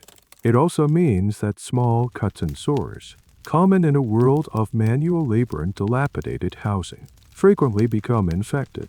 A simple scratch can turn into a festering wound. Personal hygiene is not a matter of aesthetics. It's a matter of life and death. You learn about the birth of the public bathish movement. Philanthropists and social reformers, horrified by the unwashed state of the masses, begin to build large, public bath and laundry facilities. They are grand, civic-minded institutions, built with the belief that cleanliness is next to guidelines, and that providing the poor with the means to wash would improve their health, their morals, and their work ethic. You decide to visit one. The entrance fee is small, a penny for a cold bath, 2 pence for a hot one. You pay your 2 pence, a significant expense you can barely afford, and are handed a small, rough towel. You enter a hall filled with rows of small, private cubicles. The air is thick with steam and the clean, sharp smell of carbolic soap. It's a stark contrast to the filth outside. For the first time in months, you are in a space dedicated entirely to the act of getting clean. You enter your cubicle, lock the door, and look at the tub. It's a simple cast iron affair, but to you, it looks like the height of luxury. You turn the tap, and a gush of hot water pours out. It feels like a miracle.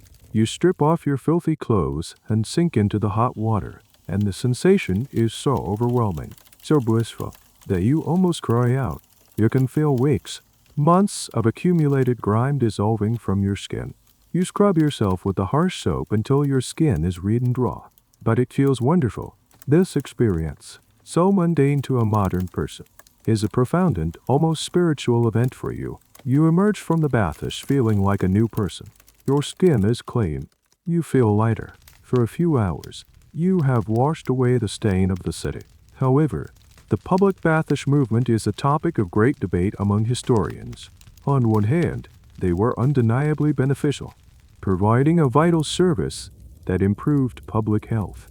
But there's a more critical view. The baths were often run with a rigid, moralizing tone. There were strict rules about behavior, and the founders often saw themselves as missionaries, bringing civilization to the great and washed. Was this a genuine act of public good, or a form of social control, an attempt by the middle class to impose their own values of cleanliness and respectability on the poor? Did the man who left the bath feel cleansed, or did he also feel judged? Your own clean feeling, wonderful as it is fleeting. You have to put your same filthy clothes back on, and you have to walk back through the grimy streets to your infested, overcrowded room. Within a day, the thin veneer of cleanliness is gone, replaced by the familiar film of London soot. The experience highlights the futility of individual effort in the face of systemic filth.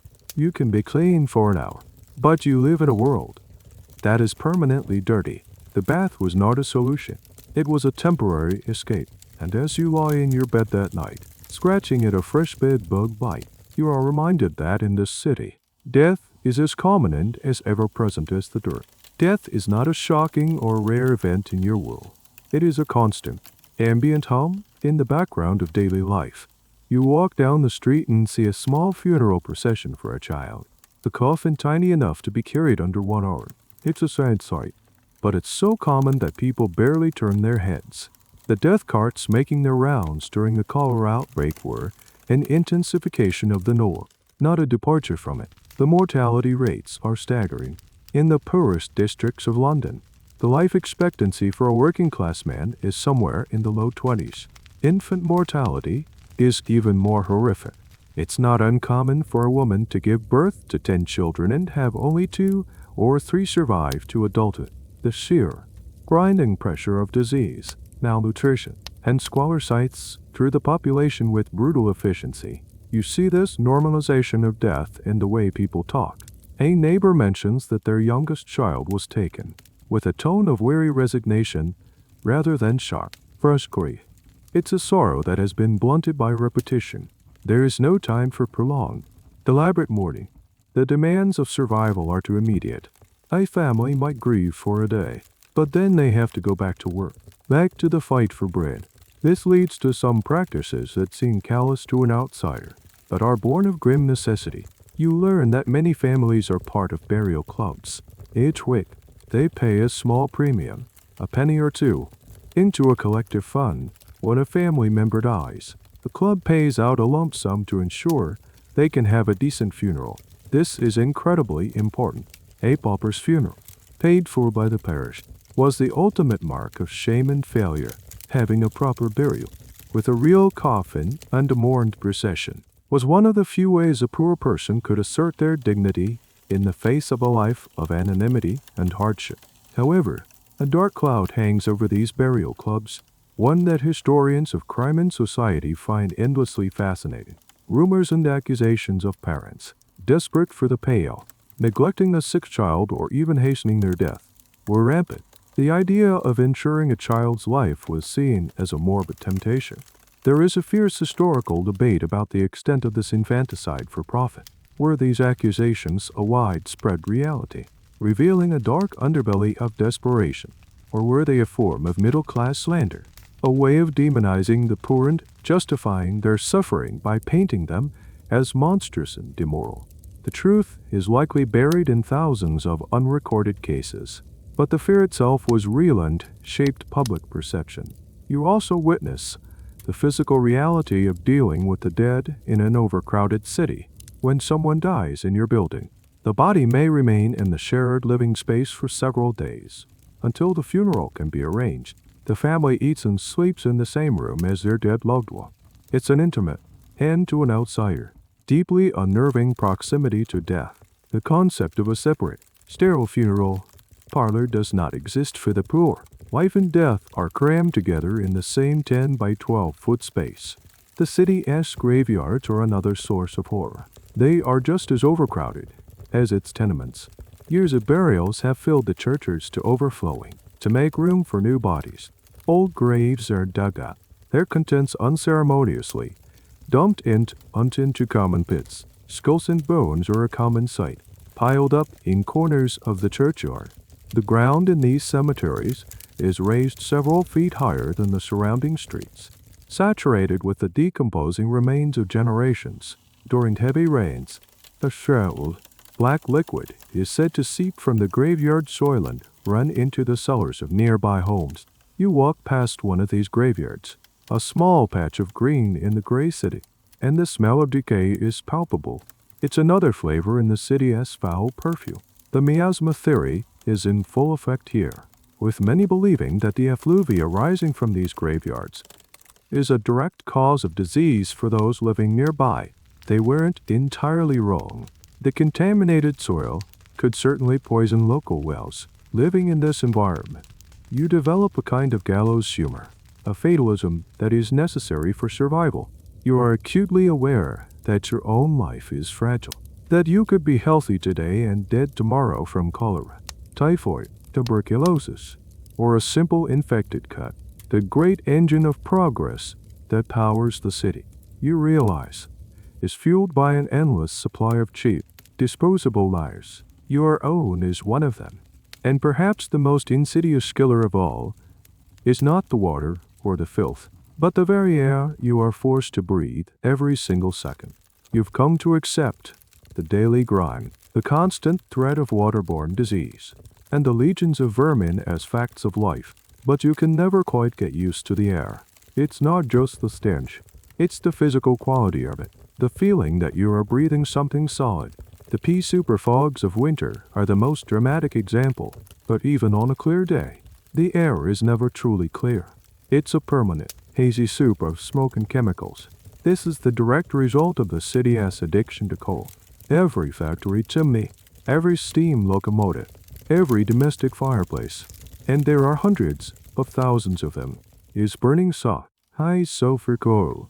It's cheap, it's abundant, and it's the fuel that powers the Industrial Revolution. But it burns inefficiently, releasing vast clouds of soot and sulfur dioxide into the atmosphere. You see the evidence everywhere. The grand, pale stone of buildings like St. Paul's Cathedral is stained a permanent, streaky black, a process that continues to give conservationists headaches to this day. A first snowfall, a rare and magical event, turns into a blackened, gritty slush within an hour. You learn to never wear light-colored clothing, as it becomes visibly soiled before you even walked a mile. You wipe your finger on a windowsill and it comes away black. This soot isn't just on the buildings. It's in your lungs. The health consequences are severe and widespread. You are surrounded by the sound of coughing. It's the city's constant, hacking soundtrack. Diseases of the respiratory system are rampant. Bronchitis, what they call the English disease, is endemic. Asthma, pneumonia, and, most feared of all, tuberculosis, or consumption, as it's poetically known, thrive in this polluted environment. The fine particles of soot and the acidic gases irritate the lungs, making them vulnerable to infection. You learn a grim piece of medical trivia that highlights the pervasive nature of the problem. When doctors of the era perform autopsies on the bodies of city dwellers, they find that the lungs are often completely blackened, saturated with years of inhaled soot. A London lung was a recognizable pathological condition. You are, with every breath, slowly painting the inside of your own body black. The debate among medical historians today often centers on the difficulty of separating the effects of air pollution from other factors like malnutrition and overcrowding. It was a perfect storm of lethality. Did the bad air cause tuberculosis? Or did it simply weaken the lungs so that the ever-present TB bacteria could more easily take hold? It's a chicken and egg question that underscores the complexity of public health. What is certain is that the air was a major contributing factor to the city's appallingly high death rate from respiratory illness. The P-super-S are the most acute manifestation of this deadly air. They aren't just an inconvenience. They are public health emergencies. During a particularly bad multi-day fog, the death rate in the city can double. The elderly and those with pre-existing respiratory conditions are the most vulnerable. They don't die from some mysterious miasma. They die from suffocation. Their already compromised lungs simply unable to extract enough oxygen from the toxic, particle-choked air. It's like being slowly smothered by the city itself. You experience the daily, non-lethal effects as well. Your eyes constantly sting in water from the chemical irritants. You have a perpetual sore throat and a runny nose. You feel a constant lethargy, a weariness that you suspect is your body's response to being starved of clean oxygen. You see the toll it takes on nature, or what little of it is left. The trees in the city parks are stunted and sickly, their leaves coated in a greasy film that inhibits photosynthesis. Certain types of lichen, highly sensitive to air quality, have vanished entirely from the urban center, a phenomenon that scientists would later use as a bioindicator to map the extent of the pollution. As you walk home from the warehouse one evening, the air begins to thicken. A familiar, yellowish gloom starts to descend, and the familiar, acrid taste of fog fills your mouth. The gas lamps flicker on, but their light seems feeble, unable to penetrate the growing murk. People hurry past you, their faces anxious, pulling their collars up over their mouths. They know what's coming. It's not just a fog. It's an event. The city, the great, roaring engine of progress, is about to grind to a halt, blinded and choked by its own success. The fog descends with an almost malicious speed. 1 minute, you can see the end of the street. The next, your world has shrunk to a claustrophobic circle of murky, yellow-brown light cast by a nearby gas lamp. This is a true P-super, a fog so thick it feels like a solid thing. The sounds of the city become distorted and terrifying. The rumble of an omnibus is a disembodied threat that could materialize out of the gloom at any moment. You hear a shout, a curse, the splintering sound of wood. Someone's cart has hit something they can't see. Panic begins to set in. You are only a few blocks from your lodging, but you might as well be on another planet. Every corner looks the same. You try to navigate by memory, but your senses are useless. The fog is disorienting, isolating. You feel your way along a wall. The bricks leak with a greasy, damp fill. You are not just lost. You feel like you have been swallowed. This is the moment the city stops. The omnibuses are the first to go. The drivers, unable to see their own horses' heads, give up and lead their animals slowly to the stables. The river traffic, already treacherous, comes to a complete standstill. The steamships and barges sound their foghorns. A mournful chorus of groans that adds to the apocalyptic atmosphere. But no one dares to move. Old comers, the lifeblood of London, see-throughs, you ceiling boys, children who make a living by carrying flaming torches, offering to guide people through the murk for a fee. Their flickering lights are small, brave beacons in the oppressive gloom, but even their flames seem to be swallowed by the fog just a few feet away. You see respectable-looking businessmen, completely lost, being led by the hand by these ragged children. The fog is a great social leveler. It makes everyone equally blind and helpless. The stories you hear about these fogs are the stuff of legend. There are tales of people walking straight into the Thames, stepping off the edge of a quay they couldn't see. Theaters cancel their performances because the fog seeps inside, making it impossible for the audience to see the stage. Criminals, the infamous garrotters and footpaths, use the fog as a perfect cloak for their work, striking and then vanishing into the murk. The city is gripped by a collective agoraphobia. The safest thing to do is stay inside, but even that is no guarantee of safety. This brings you to a peculiar architectural quirk that fascinates historians. Because the fogs were so frequent and severe, Londoners developed a specific way of protecting their homes. They used heavy, thick curtains, undoffed, unpasted paper over any cracks in the window frames to try and keep the foul air out. Inside, they would light every lamp and candle they had, not just for light, but in the belief that the flames would help to purify the air. A home during a peace super was a sealed box, its inhabitants huddled around a flickering light, listening to the muffled, ghostly sounds of the paralyzed city outside. The economic cost of these fogs is a subject of ongoing academic research.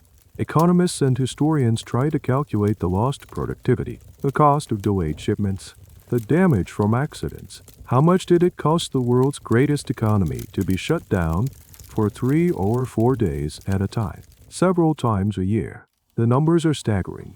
The very engine of industrial capitalism was periodically seized up by its own polluted emissions. It's a powerful, early lesson in the hidden environmental costs of unchecked industrial growth. You finally stumble upon it, and mark you recognize the public house on the corner of your street. You push your way inside. The pub is packed with people seeking refuge. The air inside is thick with the smells of stale beer, pipe smoke, and red wool, but it's a relief from the acrid fog outside. The mood is strange, a mixture of fear and camaraderie. Strangers talk to each other, sharing stories of being lost, united by their common enemy, the air itself. You wait there for hours, nursing a single drink you can't really afford. Eventually, the fog thins just enough for you to risk the last few hundred feet to your building. You make it home, your lungs aching, your clothes damp and reeking of sulfur. As you collapse into your chair, you think about the sheer, mind-boggling scale of it all. This city, this monument to human achievement, has created a problem so vast that it can literally blot out the sun and bring society to a standstill. You've seen the filth of the poor, but you start to wonder, is the world of the rich really that much cleaner? Surely, they don't live like this. Or do they? Driven by a need to see something, anything, clean, you decide to walk west one day, away from the familiar squalor of the rookeries and towards the grand, almost mythical districts you've only heard about in whispers. Mayfair, Belgravia. The transition is not gradual. It's a sudden, jarring shift. You cross the street, and it feels like you've entered a different country. The streets here are wide and swept clean. There is no thick layer of London mud, no river of filth in the gutters. The air itself seems different. The ever-present smell of decay and poverty is replaced by the scent of money, a mixture of expensive perfume, the leather of carriage harnesses, and the faint, pleasant aroma of baking bread from a high-end patissier. The houses are magnificent palaces, their white stucco fronts freshly painted, their windows gleaming, their black iron railings polished to a mirror shine. You see ladies in immaculate silk dresses stepping out of carriages, their feet landing on spotless stone steps. This, you think, is how the other half lives. It's a world of order, beauty, and above all, cleanliness. A profound sense of injustice washes over you. You think of your single, crowded, vermin-infested room, and you look at these mansions that house one family in 50 rooms. It's not just a gap in wealth. It's a chasm in sanitation. It confirms the narrative you've always heard, that filth is a problem of the poor, a consequence of their ignorance and squalor. The rich have conquered it. But then, you start to look closer, to notice the subtle cracks in this pristine facade. You look up at the sky. It's the same hazy, gray London sky. The air might be perfumed down here at street level, but the same smoky pall hangs over these grand houses as it does over your tenement. When the Pisu Perez descend, they do not check the property values of a neighborhood before rolling in. The wealthy may have better curtains, but they are breathing the same toxic air as you are. Then you think about the water. These houses have the ultimate luxury. Water piped directly inside. No more trips to the communal pump. But where does that water come from? You learn that it's supplied by private water companies. like the Chelsea Waterworks Company or the Lambeth Water Company. And where do they get their water? They draw it directly from the River Thames. They might have intake pipes further upstream, away from the most concentrated sewage outfalls, and they might run it through some primitive sand and gravel filter beds. But they are still drawing from the same source. The wealthy are drinking the same cocktail of sewage and industrial waste as you are. Theirs is just slightly more filtered and delivered to a more expensive tap. And what about their own waste? Here lies the greatest and most misleading innovation of all, the flushing water closet. Inside these grand homes, they have beautiful ceramic bowls with intricate patterns. With the pull of a chain, water rushes through, washing everything away. It seems like the pinnacle of civilization, a magical banishment of filth. But you have to ask the question, where does it go when it's flushed away? There is no magical way. The flush from a Mayfair townhome goes into the exact same overburdened system as the waste from your slum. It either flows into a basement cesspit, which, despite being better built, is still prone to leaking and poisoning the ground, or it connects to a sewer that is a direct tributary to the Thames. In fact, the widespread adoption of the water closet in wealthy homes is a primary reason the river has become so catastrophically polluted. Each flush adds gallons of water to the sewage system, overwhelming its capacity and accelerating the flow of raw effluent into the river. The very technology that makes the rich feel so clean is actively making the city's central problem exponentially worse.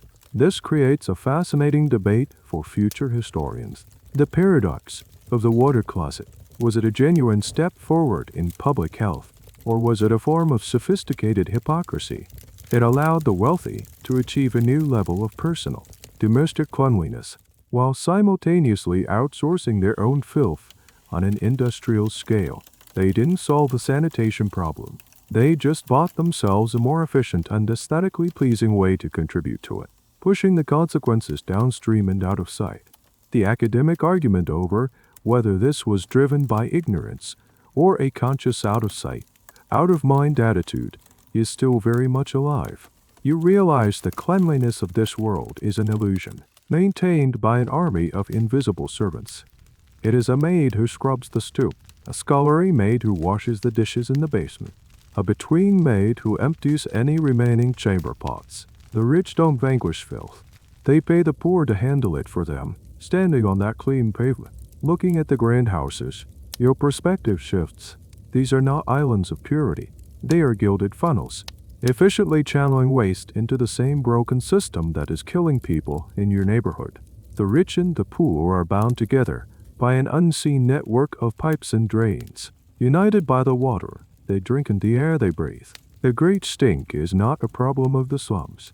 It's a city-wide catastrophe, and the engine of progress in these wealthy homes is helping to fuel it. And as this realization dawns, you hear whispers on the street, rumors of a man, an engineer, with a plan so bold, so vast, it seems impossible. A plan to remake the city from below.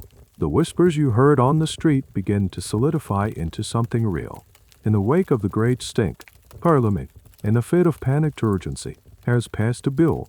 They have given a man the money and the authority to enact a plan of almost unimaginable scale and audacity. His name is Joseph Bozoletich. He's the chief engineer of the newly formed Metropolitan Board of Works, and he is about to wage war on the filth of London, not with chemicals or prayer, but with bricks and mortar. You see the first signs of his revolution not as grand pronouncements, but as chaos on the streets. Entire sections of the city are being torn up. You walk past a construction site, and it looks like an earthquake is hit. A massive trench, 20 feet deep, has been carved right down the middle of a major thoroughfare. Armies of men, navvies as they are called, swarm over the site. They are tough, hard-drinking, hard-working laborers, the muscle behind the industrial age. The air is filled with the rhythmic clang of pickaxes against stone, the shouts of foremen, and the rumble of carts hauling away mountains of earth. This is the beginning of Bozolettich's master plan, and it is a work of genius, born from a simple, elegant idea: interception. He understood that you couldn't simply stop the city from producing waste. Instead, he would intercept it. His plan calls for the construction of a new subterranean river system, a series of massive interceptor shores running from west to east would be built parallel to the Thames. These great arteries would be precisely angled to cut across the path of the hundreds of existing sewers that currently vomited their contents into the river. The filth would be captured, diverted, and carried far to the east, downstream of the city. You stand at the edge of one of these great trenches and peer down. You see the bricklayers at work. Their movements precise and economical. They are not building a simple round pipe.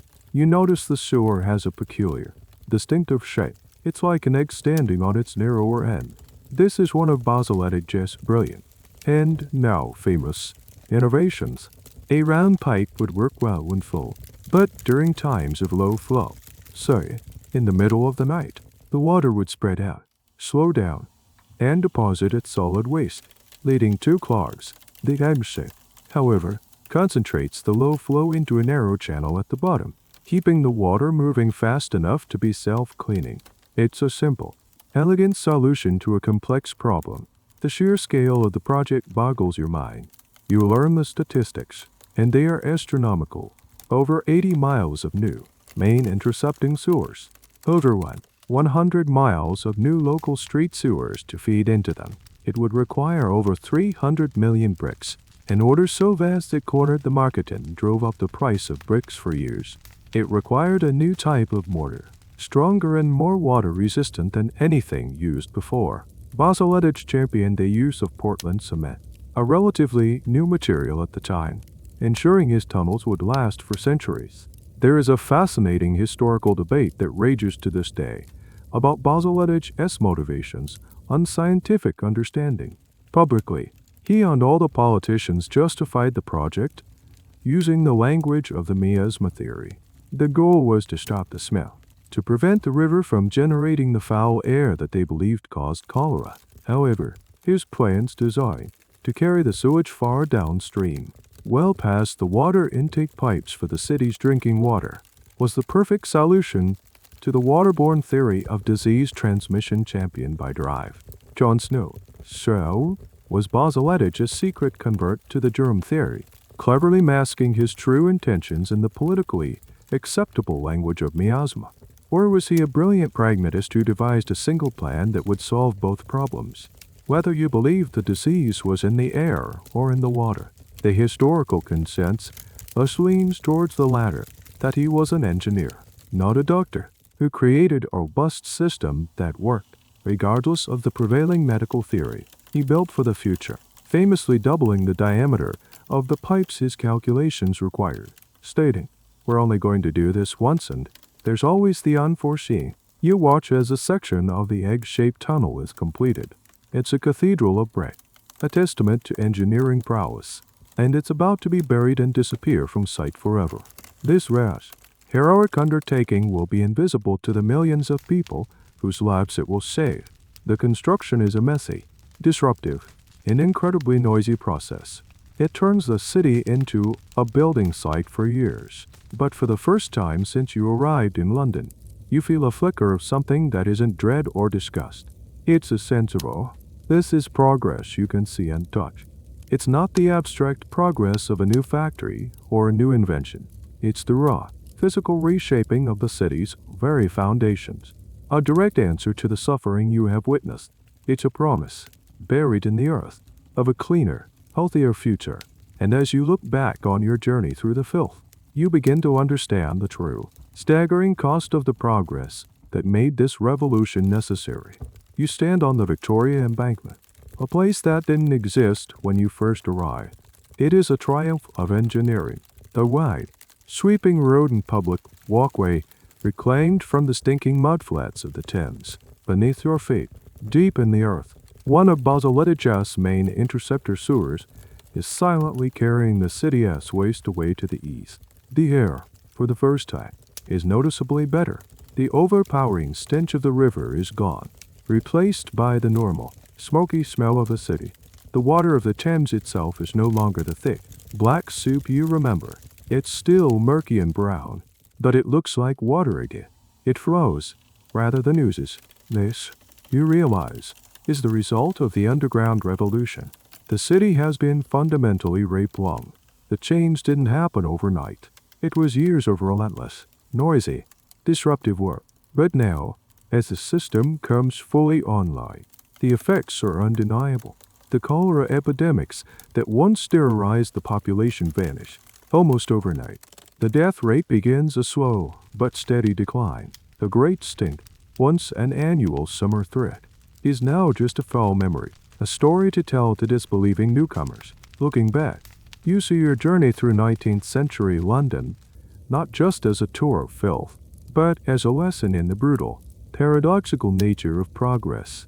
The very things that made London the richest, most powerful city in the world, the factories, the mass production, the explosion in population, were the same things that turned it into a public health catastrophe. The Industrial Revolution was a double-edged sword. It created unprecedented wealth, but it also produced waste on a scale that no society had ever had to confront before. You think of the pea super fogs, the direct byproduct of the coal that fueled the factories. You think of the industrial effluent, the chemical waste from the dye works and tanneries that created cheap goods for a mass market. You think of the overflowing cesspits in the slums, the direct result of a population boom driven by people just like you, flocking to the city for a chance at work. Every marvel of the age had its corresponding horror. For every grand townhome in Belgravia with its magical flushing toilet, there was a corresponding increase in the pollution of the river. There's a great, ongoing debate among historians about how to weigh these costs and benefits. Was the squalor and death unnecessary, unavoidable price for the modernization that ultimately lead to longer, healthier lives for future generations? Or was it a colossal failure of governance and social responsibility, a tragedy that could have been mitigated if those in power had acted sooner? Looking at the grand sweep of history, it seems to be both. The suffering was real and horrific, a stain on the era's reputation.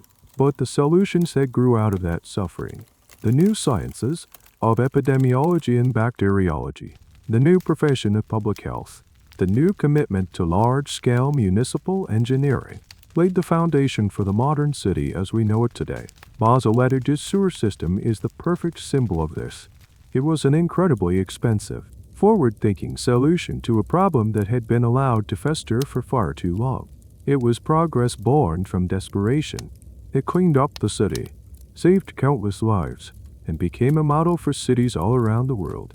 But it was paid for, in a sense, by the lives of the tens of thousands who had already perished from cholera, by the generations who had lived in unimaginable filth, by the children who had scavenged on the toxic mudflats of the river. You look out at the river, at the steamships passing by, at the city bustling with life. It is still a dirty, noisy, and challenging place, but the existential threat has been lifted. The water no longer carries a plague, and the air, while still smoky, no longer feels like a conscious, malevolent enemy. You have survived. You have been a witness to the city at its absolute worst, and now you are seeing the dawn of its recovery. The great, stinking, magnificent, terrible machine of London had almost choked on its own filth, but in the end, it found a way to breathe again. And now, as you stand there, the gentle hum of the living city begins to fade into a soft, distant murmur. The sharp edges of the day, the grime and the struggle, all start to soften, blurring into a watercolor wash of memory. The feeling of the cold, damp London air on your skin gives way to a gentle, pleasant warmth. The warmth of your own bed, in your own time. The rumble of the iron-wheeled carriages on the cobblestones melts into a low, rhythmic drone, a soothing sound that rocks you slowly, gently, into a state of deep tranquility. You can feel yourself beginning to float, drifting away from those grimy streets, rising up above the forest of smoking chimneys, above the grand, soot-stained spires. The city becomes a map below you, a dark tapestry embroidered with faint, flickering lights. The story is over. The jury is done. The details, the names, the smells they begin to receive, leaving behind only the quiet feeling of having been somewhere else, of having seen something remarkable and returned.